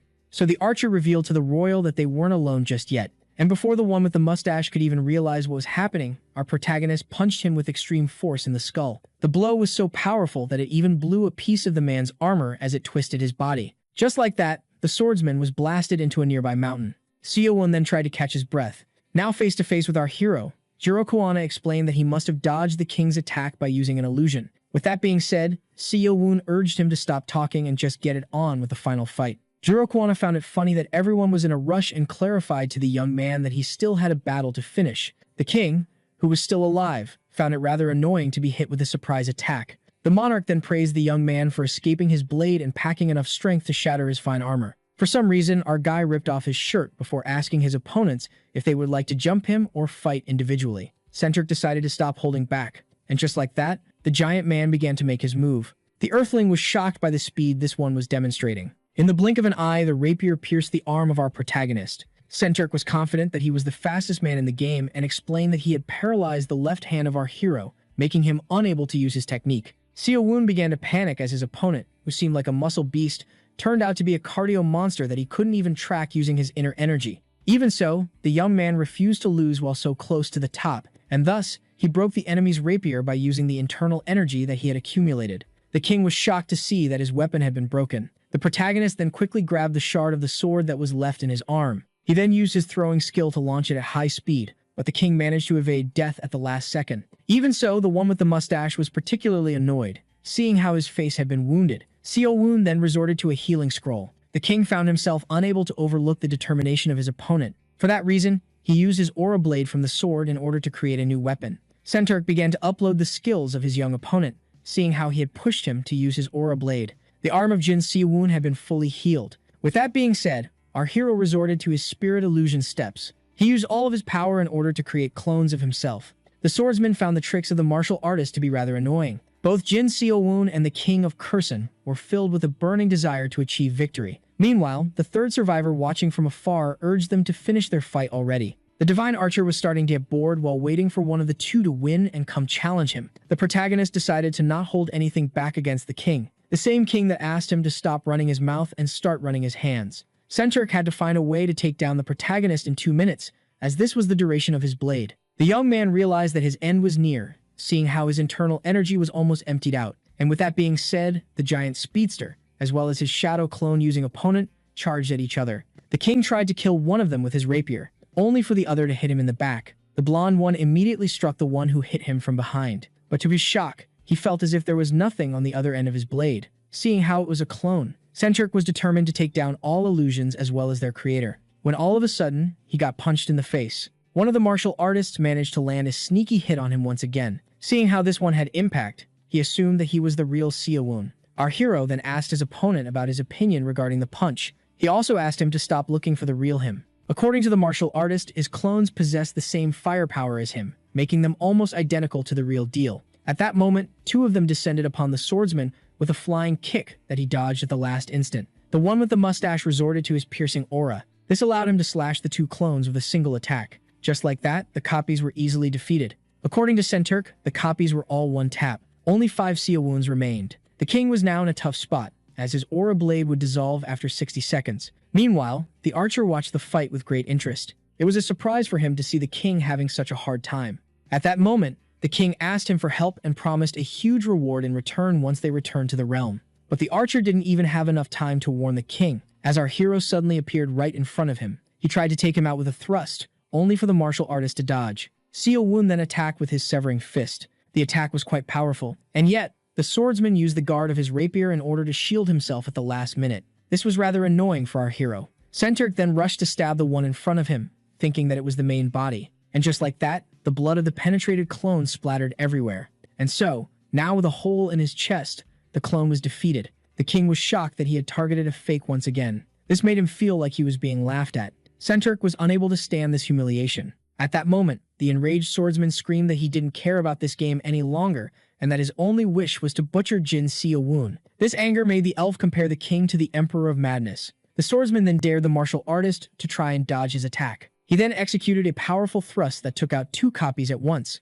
With that, the number of his opponents decreased once again. Seeing how only 2 martial artists were left, he had a 50% chance of hitting the real one on his first strike. And just like that, the 2 of them charged at the king. The quick swordsman managed to evade the first powerful punch coming at him, yet failed to dodge the second one that went through his gut. Only then did Centurk realize that the attack had an impact, and thus, he stabbed the one that had just punched him in the head. Then again, seeing how easily the blade went through this one, it was safe to assume that he was a copy as well. Seeing how only 1 martial artist remained, the king claimed that he must be the real Seo-woon. Now the fight was one-on-one. Centurk stated that he would end the fight with his next attack. Yet our protagonist didn't even bother to respond.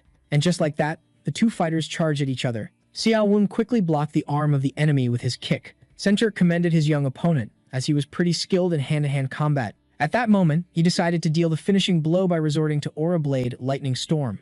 With that, a powerful burst of light emerged from the broken rapier. The energy was so strong and powerful that it immediately blew away the leg of our hero. Seo-woon screamed in pain, as his opponent smiled in satisfaction. And just like that, our hero fell to the ground while screaming in agony. Seo-woon tried to bargain for his life, claiming that he would help the king deal with the archer, only to be then stabbed in the gut. The fight was finally over, and the power of Aura Blade had finally dissipated. The king managed to end the fight within the 2-minute duration of his skill. Centurk admitted that he would have been utterly defeated if the fight had been dragged out any longer. Only then did he realize that something was wrong. The king couldn't believe it. He was left horrified that upon stabbing, he felt no impact upon hitting his opponent. Suddenly, the one with the mustache was grabbed by the head. At that very instant, Seo-woon crushed the skull of the king without a speck of hesitation. He admitted that he would have lost if it wasn't for his clones that had tired his opponent. The divine archer admitted being surprised by the victory of the earthling. Jurokana expressed gratitude towards our protagonist for killing the annoying king. He then pointed out how the mighty Centurk, who had placed his very soul in this fight for the sake of victory, was outsmarted by our young martial artist, who resorted to all of his might as well. That same young martial artist that he was now bracing himself to terminate. And just like that, the divine archer attacked in order to claim his victory. In front of this, the young man was left horrified. Seo-woon consumed a great amount of internal energy after his last kill, despite it not being as great as the one he had gotten from Nam Sagwang. Now the protagonist had been refilled. He had acquired the necessary energy to face the archer. Only then did he notice something alarming. Seo-woon quickly dodged the arrow coming his way. With that being said, he immediately used his clone technique. An army of martial artists then quickly charged at the divine archer. The elf found this technique to be quite annoying, and yet he couldn't help but let out a smirk. The archer immediately fired one of his arrows that hit one of the Seo-woons in the leg. This was truly shocking. Just like that, the main body began to fall as all of the clones began to disappear. The archer then joined him on the ground. Jurokana then explained that he needed to immobilize our hero. Just like that, he shot him in the right hand. followed by the left. Our annoyed hero demanded to know how the one with pointy ears was able to distinguish him from his clones. The divine archer simply smiled and explained that he simply relied on his instincts. And while the human was confused, the martial artist pointed out how much he must have struggled in order to make it this far. Jurokana expressed his respect towards the protagonist, who couldn't care less, as he just urged him to end the fight. And with that being said, the battle finally ended. Jin Seo-woon had been slain, shot in the head with an arrow. As the marksman began to wonder if the fight was truly over, the last chest finally made its appearance. The battle of this game called Claude had truly ended. Our defeated young man blamed himself for having been too careless. Despite having consumed a huge amount of mana, the one who ended in second place was somehow displeased. To his shock, the system informed him that he had earned the right to participate in the second game. As the items that he had gained throughout the match appeared, the young man was rewarded 140 reward coins. The numerous objects our hero had picked up each had a different price. The system informed him that he was free to buy any item that he liked with the money that he was given. Yet, to the shock of our protagonist, his cloning technique cost a whopping 130 coins, which he claimed to be scandalous. The system then informed him that, as one of the 5 finalists, he was able to spin a wheel in order to get items for free. Seeing how he was the second place of the match, Jin Seo-woon could perform 2 spins, making him pray that he would get the expensive cloak of invisibility or cloning. Upon learning this, the martial artist was found rather happy, as this could potentially offer him a great advantage. With that being said, he began with his first spin. His eyes were fixated on the roulette.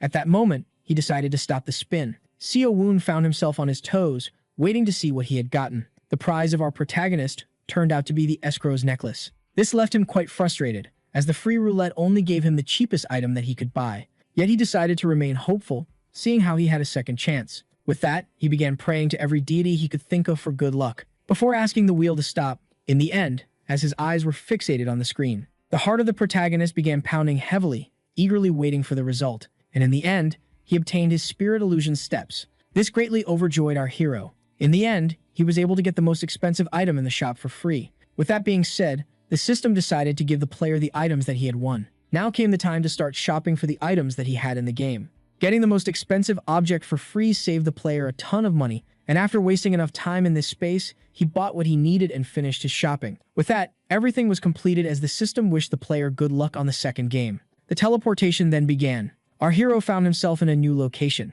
In fact, he had returned to the exact same spot he had disappeared from. Only then did he notice something in the palm of his hand.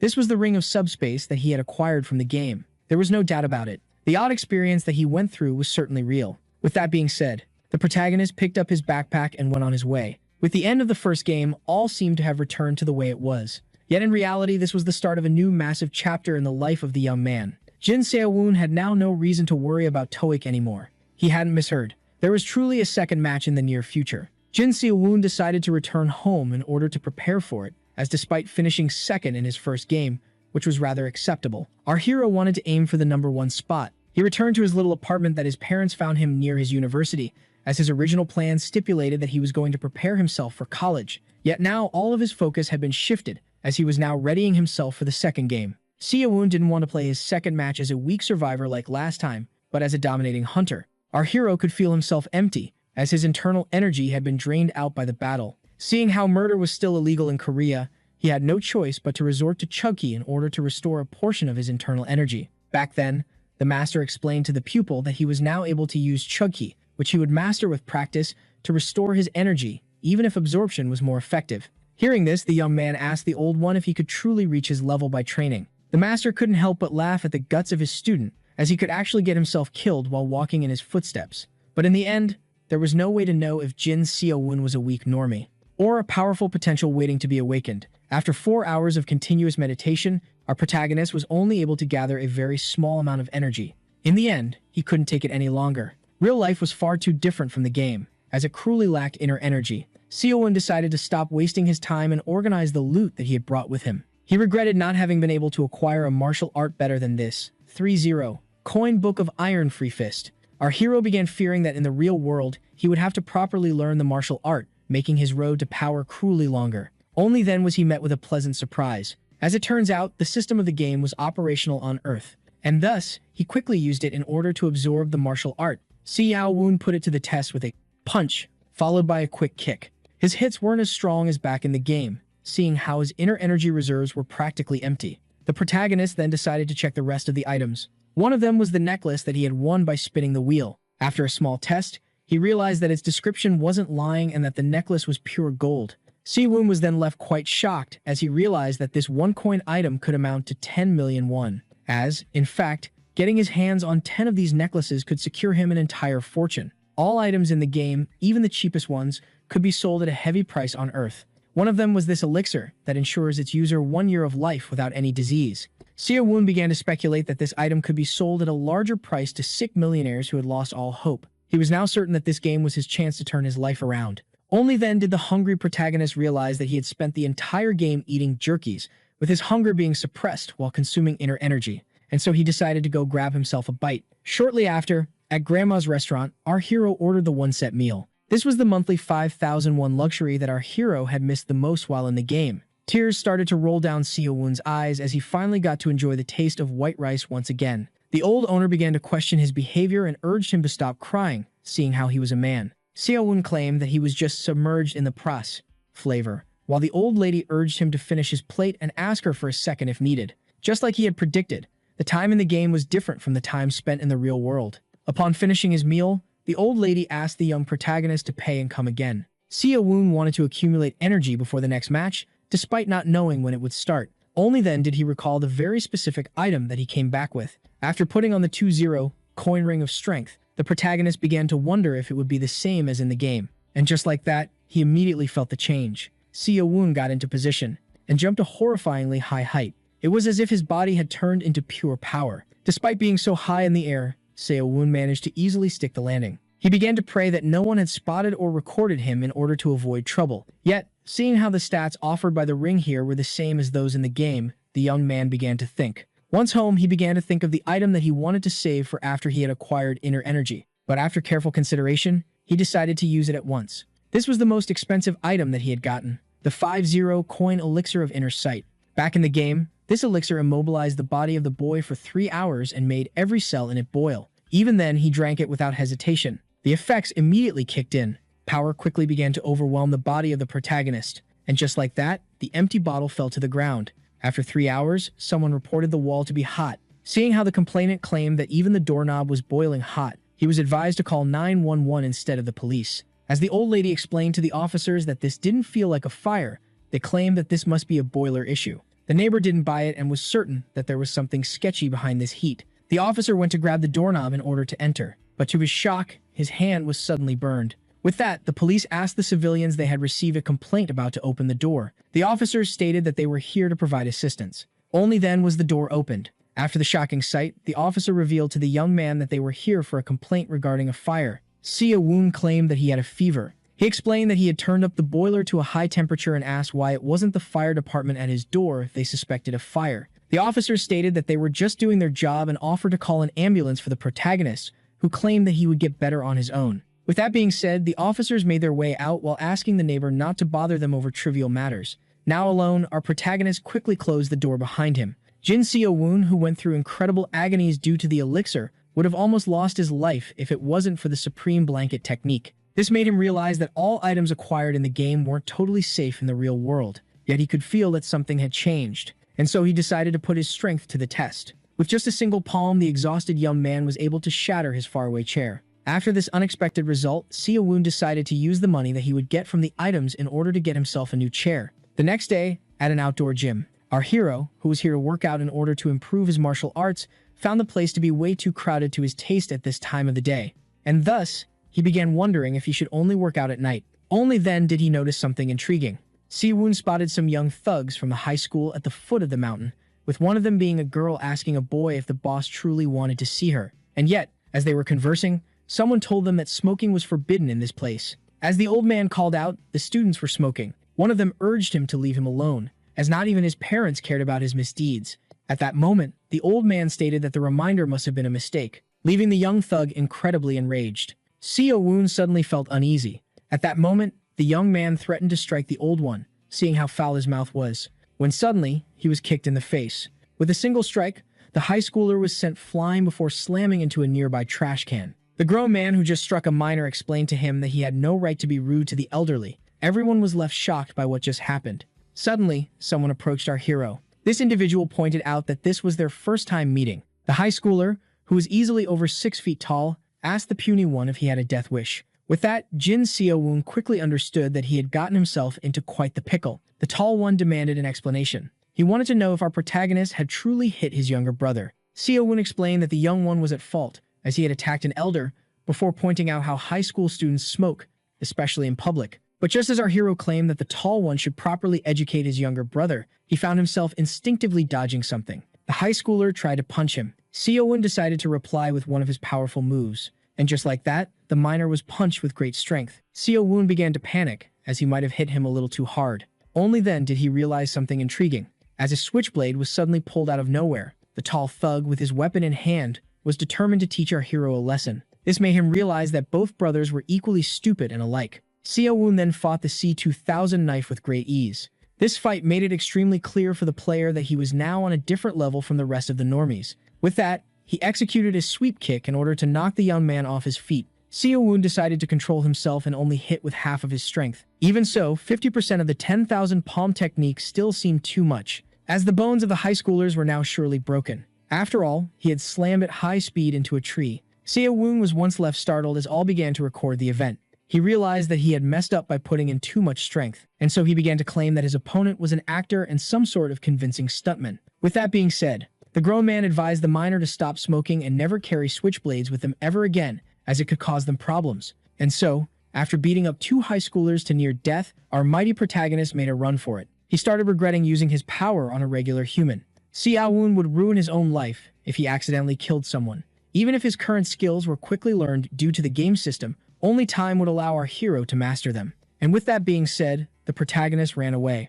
Sometime later, 30 days after his encounter with the high schoolers, Seo-woon kept practicing meditation regularly. Only then was he interrupted by a certain sound. The phone of our hero was ringing. His mom was calling to check up on him. The lady revealed how she was worried about her son, who hadn't contacted her in a while. She then asked him how he was doing at his new university. Seo-woon lied by claiming that everything was all right, as he didn't have the guts to tell his mother that he dumped the books for the sake of martial arts. The young man then asked about his father, and to his shock, it turned out that the man had gotten into a car crash. Seo-woon was left horrified, as according to his mother, his father, who was making a delivery, was brutally hit by a car that failed to stop at a red light. The woman began to cry as they couldn't rely on insurance, despite the surgery being extremely expensive. She felt ashamed to ask her son, who she wasn't able to send much, for the rest of the money she had previously sent him. Seo-woon immediately asked about the cost of the surgery as he reached out to his subspace.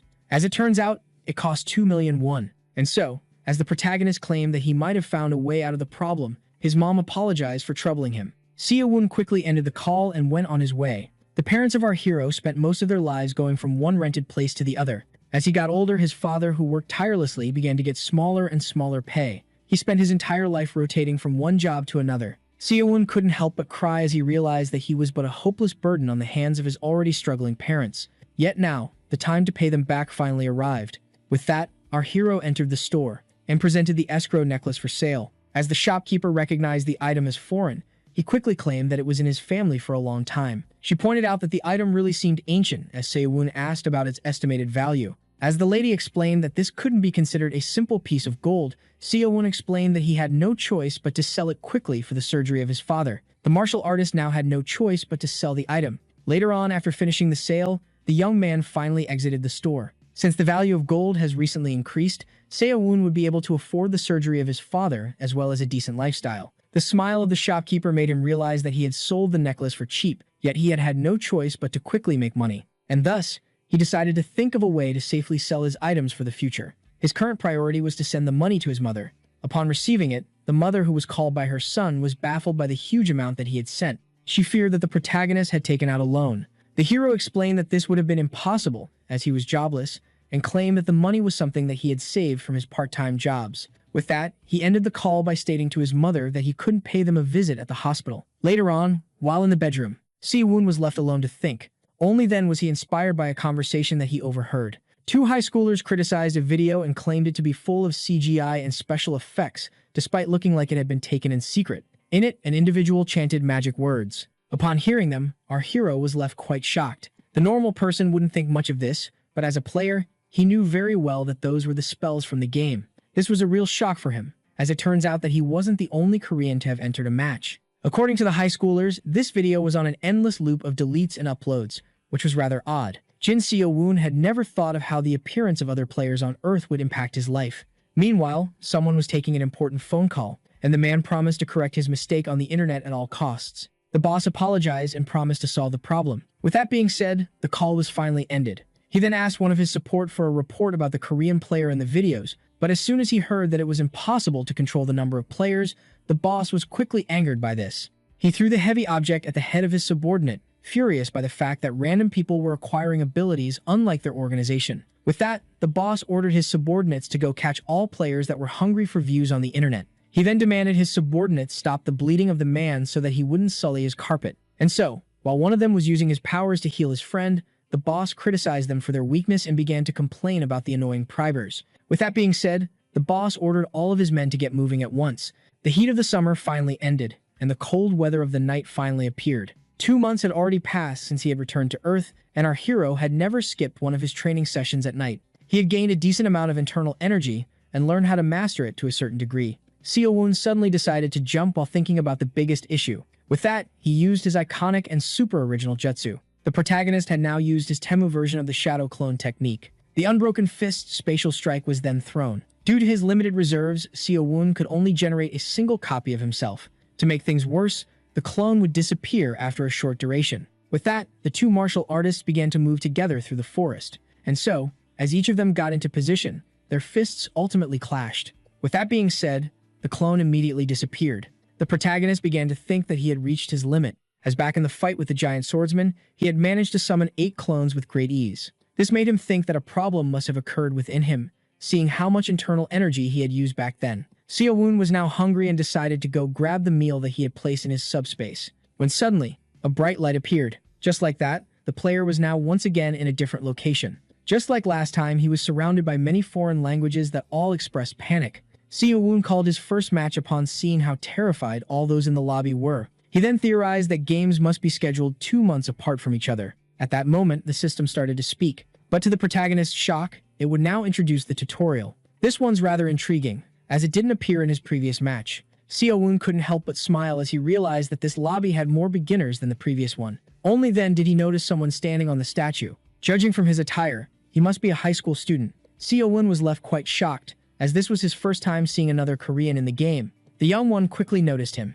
Seo-woon was left tired of these Gen Alpha high schoolers that would try to aura farm at any chance they would get. He quickly noticed that this player wasn't a beginner, and couldn't imagine him having more potential than Nam Sagwang. As all 200 players were now in the lobby, the game could finally start. For the players to qualify, they needed to rank in the top 200, and in order to get rewards to make it to the top 20. Hearing this made the hero realize that this was a safe match and that he didn't risk getting eliminated from the game. This greatly pleased him, as he would now try to play as the ultimate predator of the game. But to his shock, after the tutorial that he had already undergone, an unexpected rule was added. To his shock, there was an option to run duos in this match. The system explained that players are free to choose a partner from the lobby and that they would win the game if at least one of them survives until the end. As the game explained that those who won't be able to find a duo would run solo, Seo-woon finally understood why this lobby had 200 players instead of 100. The protagonist was rather intrigued, as everyone here should be strangers to each other, yet people were easily finding their deal. As in the end, choosing a weak partner would mean picking up that weight.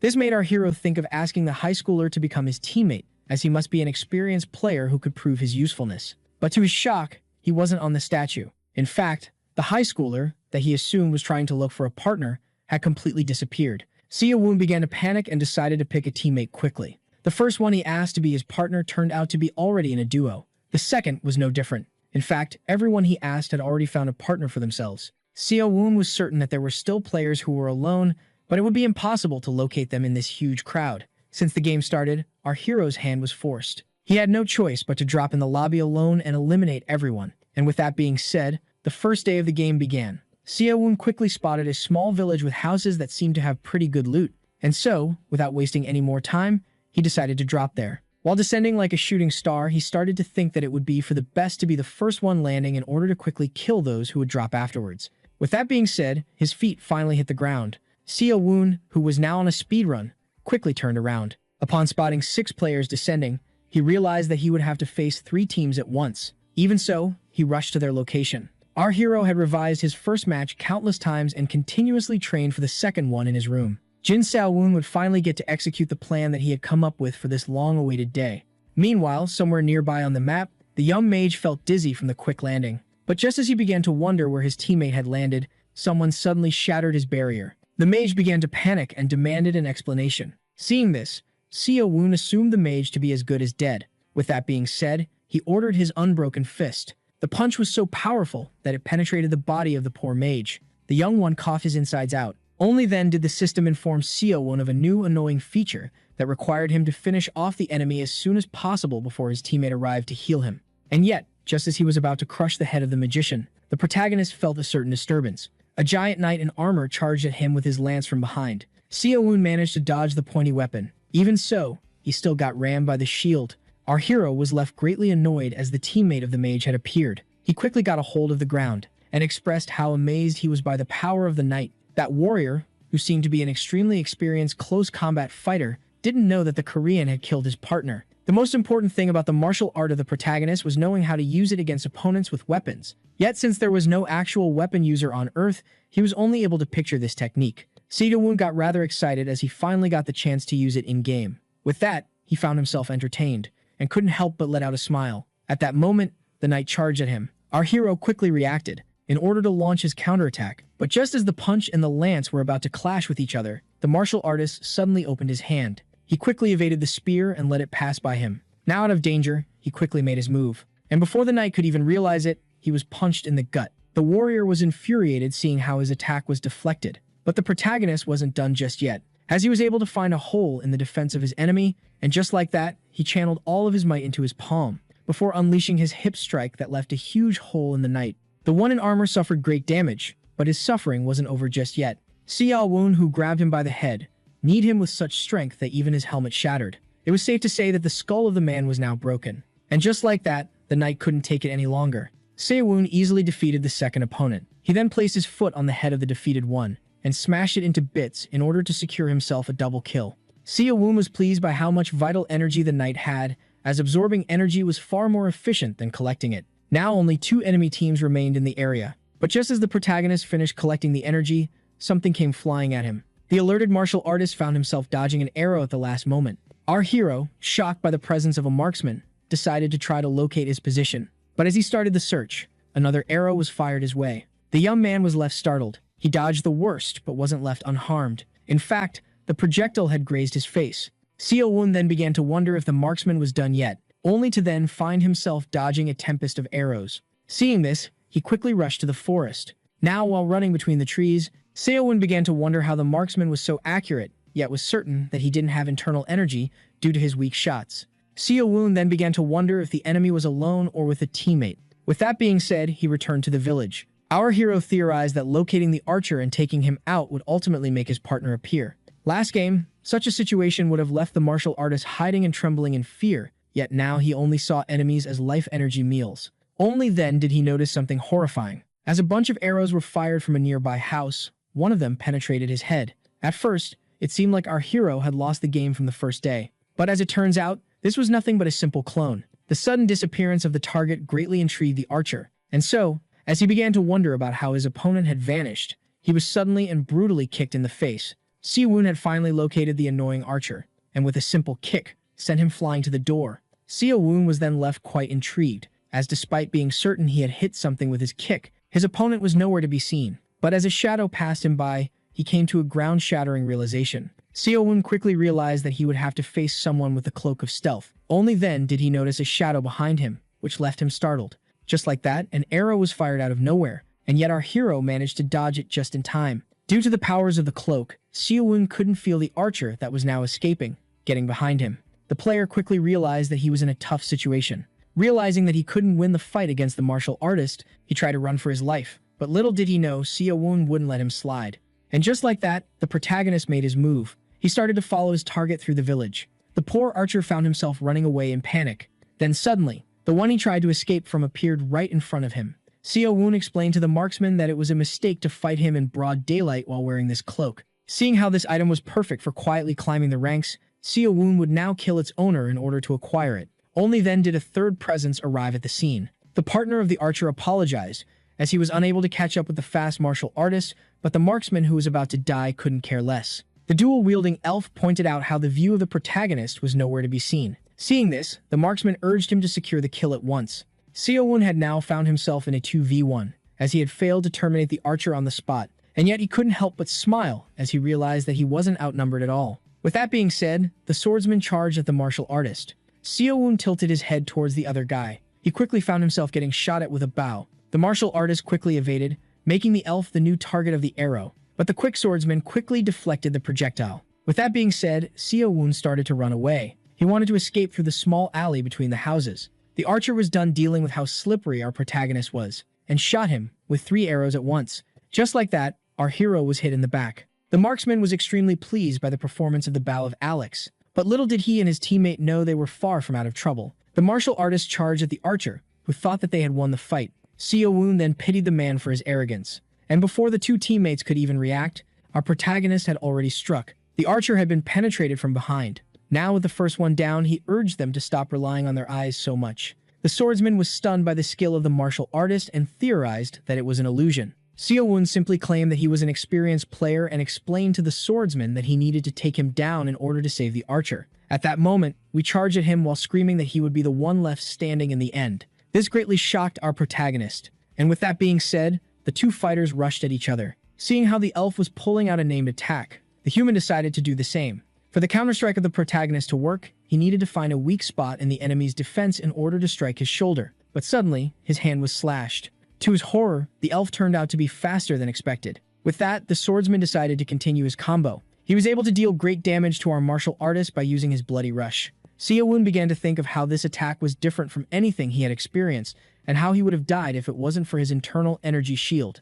The swordsman then pointed out how intriguing it was to see that his core wasn't as deep as expected. He then explained that he couldn't care less about how the martial artist survived or even copied him, as the next thing that he would be slicing would be his neck. Seo-woon knew very well that his only hope to win was a counterstrike, and yet he struggled to find a way to counter the quick movements of his opponent. Only then did he remember that he was safe from elimination in this match. Seeing this, he decided to execute a daring move. Seo-woon had the crazy idea of trying to see if he could locate the presence of his opponent without relying on his eyes. He was certain that if he succeeded here, he would be able to reach the number 1 spot with ease.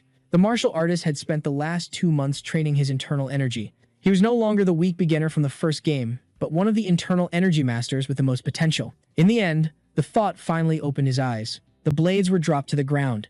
The elf, who was now immobilized, was baffled to see that he had actually blocked his ultimate strike with great ease. At that very instant, Jin Seo-woon unlocked something hidden in himself. Before the swordsman could even start begging for his life, our protagonist crushed his collar with his bare hands, securing his 4th kill. Naturally, the powerful swordsman possessed great life energy and even dropped some sweet items like a healing scroll. After using the healing item, our hero decided to start scavenging the map for items. His only regret was the fact that he had damaged the cloak of invisibility. The cloak wouldn't function if damaged and would require either a special scroll or a craftsman in order to restore it. Seo-woon decided to keep it anyway and look through the rest of the items. One of them was the bow of Alex, the archer, that imbued arrows with a little bit of lightning magic, which was odd, as no lightning was felt back in the fight. Seeing how there was also a skill book that gave the user the ability to multi-shoot arrows, he understood that the opponent only picked up archery in the game. With that, he quickly used the skill book on himself. Seo-woon decided to put his new abilities to the test. He then proceeded to fire an arrow at a nearby wall. The bow of Alex was a certain upgrade from the crossbow that he had used back in the first game.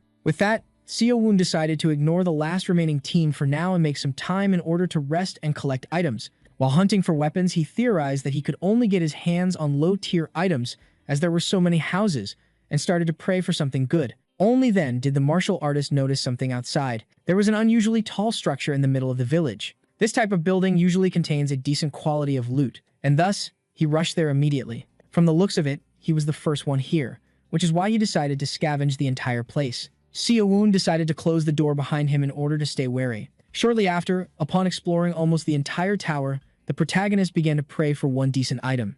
But in the end, he realized that there was nothing for him here. The annoyed hero quickly punched the wall in frustration. In the end, his luck in this game was either incredibly good or like a 5-leaf clover, when suddenly, something caught his eye. He had now spotted the remaining team that landed in this village. Seeing how they were focused on scavenging, he began to wonder if he could take them on his own, as they might have gotten some good weapons. With that, the martial artist tried to come up with a way to quickly eliminate the two enemies. At that moment, he spotted something game-changing. From the looks of it, the two players were about to enter the tower. Seeing how the door was closed, they quickly deduced that they were the first ones to enter it. Those who were excited to find a healing scroll had no idea that someone was lurking above their heads. Seo-woon, who purposely skipped the healing scrolls as he had acquired too many of them, had accidentally created the perfect trap. He proceeded to jump at the two players, certain that they were beginners, seeing how they were excited by simple healing scrolls. Seo-woon was determined to start the fight by scoring first blood. The clueless beginners then spotted a mysterious shadow on the ground. Just like that, after executing a spectacular and unnecessary pirouette, the protagonist finally landed on the ground.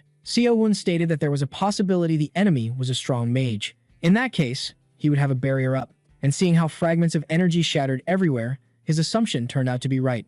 The pair began to panic as an enemy dropped straight out of the sky. With that, our hero decided to end the battle with his next attack. At that moment, the mage tried to attack him with fire. One hit from the flames would have left our protagonist with critical damage, and thus, he immediately jumped out of harm's way. This led the flame spell to turn into friendly fire, leaving the warrior ablaze. The blonde one, in panic, did his best to extinguish the flames. The viewers quickly noticed that the hero was playing solo, seeing how no one was helping him with his attack. With that being said, the one with the giant axe immediately charged at him. Even so, the martial artist kept dodging every swing of the giant weapon with great ease. In anger, he swore to kill the protagonist. But as he dodged his last blow, the warrior hit something. This left the warrior quite horrified. In the end, the swing that our protagonist evaded ended up in the gut of the mage. And before the two of them could even react, Seo-woon attacked the mage from behind and crushed his skull. With that being said, his number of enemies was reduced from 2 to 1. In front of this, the warrior was left horrified, and thus, he dropped his armor on the ground. Now half naked, the one with the beard was left quite angered. Seeing this, the protagonist deduced that his opponent was faster without the armor, and that it had been weighing his speed down. Without a word, he evaded the incoming axe. The martial artist decided to use one of his named attacks. This allowed him to land a powerful kick on the neck of his giant opponent. But the Viking-like warrior pointed out that his opponent in the air was forced to land at some point. With that, our hero was left horrified. The next thing he knew, he found himself getting slashed by a giant axe. In fact, the attack was so strong that it even sliced the whole tower. The firepower of the X square was no joke. With that, our hero decided to resort to his illusions. He pointed out to his giant opponent that strength alone wouldn't be enough. The warrior couldn't take it any longer and decided to strike the martial artist at once. Seo-woon evaded the incoming attack, before launching a counter that was blocked by his opponent. But little did the axe wielder know, the real martial artist was standing right behind him while he was busy battling a clone. With that being said, our protagonist decided to make his leave. This greatly shocked the man, as the one that he was just fighting was now at the doorway. Seo-woon then pointed out the cracking sounds from the tower that the man had sliced in half. With that, he decided to proceed with a little experiment. Our hero kicked the structure with all of his might. Seeing this, the warrior began to panic and started to wonder about the opponent that he was just fighting. But to his horror, it turned out that he was swinging his axe at nothing but a clone. Realizing that his demise was near, he began to beg for help. And just like that, Seo-woon began to walk away as the tower fell on his poor opponent. Seo-woon then realized that, technically, it was the tower that took out the other player and not him. He became full of curiosity, as since he wasn't recorded as the one who got the kill, his rewards were decreased. After that, the dust finally dissipated. The only thing left of the poor warrior was his hand. Seeing how there was no place for them to spawn, the chests appeared far from the death spots of the players, which saved us the trouble of digging them up. With that being said, now came the time to collect the rewards. The only thing valuable from the warrior was his gloves that gave a small strength boost. As for the mage, he possessed some new items that the protagonist didn't know existed. There was a bomb scroll, a cursed branch, a philosopher's stone, and even the 8th of a book that would only reveal its worth when all 8 pieces are collected. Now, with the cape of the mage that protected him from wind and rain, the protagonist decided to finally exit this war zone. As the map was slowly shrinking, Seo-woon saw that there must be some other players near his location. With that, he decided to make his way to the center of the map. Seo-woon started to move, as he had only found useless items in this village. He was now familiar with movement techniques which allowed him to travel far faster than during his last game. Our hero then entered a monster spawning area where countless sorts of beasts spawned. The system informed the player that there were normal monsters, powerful boss monsters with great loot, and buff monsters that gave buffs as rewards. Only then was he startled by a loud roar that he immediately recognized as the war cry of a monster. A giant pterodactyl was now fighting. A group of players found themselves facing flying and crawling reptiles. The mage asked the warrior to play as defensively as possible, while the latter urged him to watch his back. Seo-woon was intrigued by the combination of these two players. He didn't waste time and immediately aimed his bow. His goal was to terminate them at once. For that reason, he immediately fired his arrow. The monsters were powerful and fierce, yet the swordsman and the magician were able to hold their ground against them. The mage even threw a monster by using his ice lens. Seeing how they would get many rewards after killing the numerous monsters, the source couldn't help but be pleased. Yet while the warrior was having the time of his life, the mage was left quite annoyed, as it took him a great deal of mana just to deal with a single monster. Only then did something reach the barrier. He quickly realized that they were now being ambushed. The magician stated to the group that they should retreat at once, as the enemy had arrived, but the warrior opposed it, as the monsters were on low health. This made the ugly one argue that their lives were in danger and that they should flee as fast as possible. Seeing how the group seemed to be arguing among themselves, Seo-woon had the idea of spreading chaos across the battlefield. And just like that, he shot his 3 arrows at once. The mage immediately noticed the incoming projectiles. The arrows were so powerful that they easily shattered his barrier. With that, the swordsman urged his partner to immediately put his shield back up. This made the mage argue once again that their priority should be to retreat at once. But the swordsman affirmed that there was too much reward at risk here and that they should just quickly farm it before leaving. Yet, to the shock of the warrior, his ally claimed that the barrier would be useless. And thus, he decided to use a new spell called Escroden Protect Wall. Just like that, giant stone plates started to rise from the ground. Not even the partner of the mage was able to understand this action. Our hero also questioned him putting up these walls, as it made things easier for him. With that being said, he immediately began to make his move.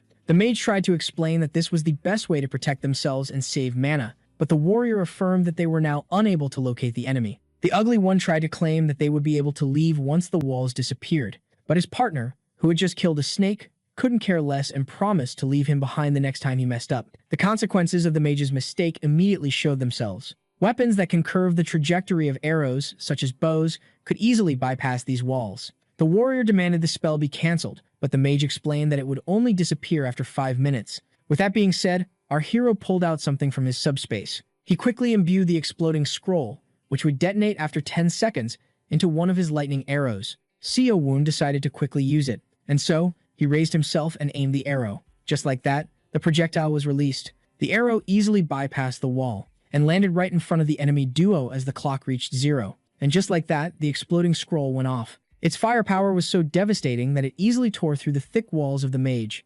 Seo-woon, who didn't expect it to be this powerful, quickly decimated the little worm that was trying to bite him. With that being said, the already ugly mage was burned to a crisp. Yet from the rubble, one hand emerged. The warrior couldn't help but blame the mage. Because of his foolishness, he had almost lost his life. But only then did he realize something horrifying. Now stuck under the rubble, the warrior found himself in front of a ball aimed at him. Seo-woon explained that he easily won due to the incompetence of the mage. In the end, the warrior pointed out how he still had much to learn and how picking the right partner was, in fact, a skill. And just like that, he peacefully accepted his unavoidable fate. Seeing how the box immediately appeared, it made our hero realize that the mage had lost his life first in the explosion. Inside the chest of the swordsman, he found a swordsmanship book, a movement book, and even a manuscript for footwork. But in the end, since he was a martial artist, these swordsman skills were useless to him. Yet the hero didn't come out empty-handed from the battle, as the warrior did possess the ring of Toka that increases magic resistance. Shortly after,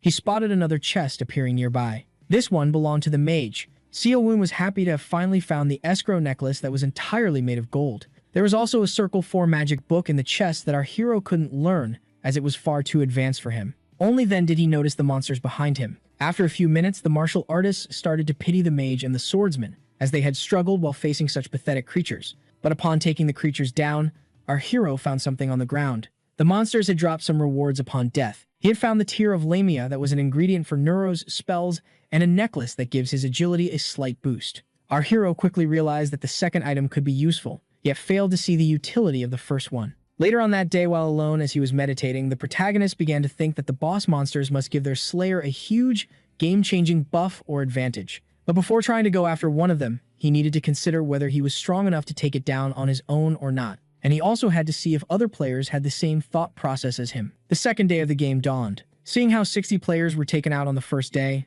and that he had killed 8 of them, Seo-woon was somehow pleased with his KDA. The priority of our protagonist was to get to the center of the map before anything else. Unlike the first match, the weather in this one was quite harsh and hot.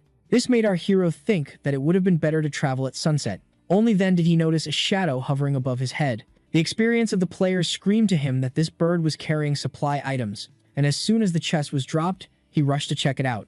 This chest was huge and different from the others. This treasure chest would grant its opener great items in exchange for his location to be revealed to everyone every half an hour for most of the day. Now our hero was confronted with a critical choice. Then again, since there was no elimination risk in this game, the player assumed that he could safely take the risk. And just like that, Jin Seowon opened the great treasure chest and was amazed by what he had found in it. Our video ends here. If you liked it, leave your like. See you next time. Bye bye.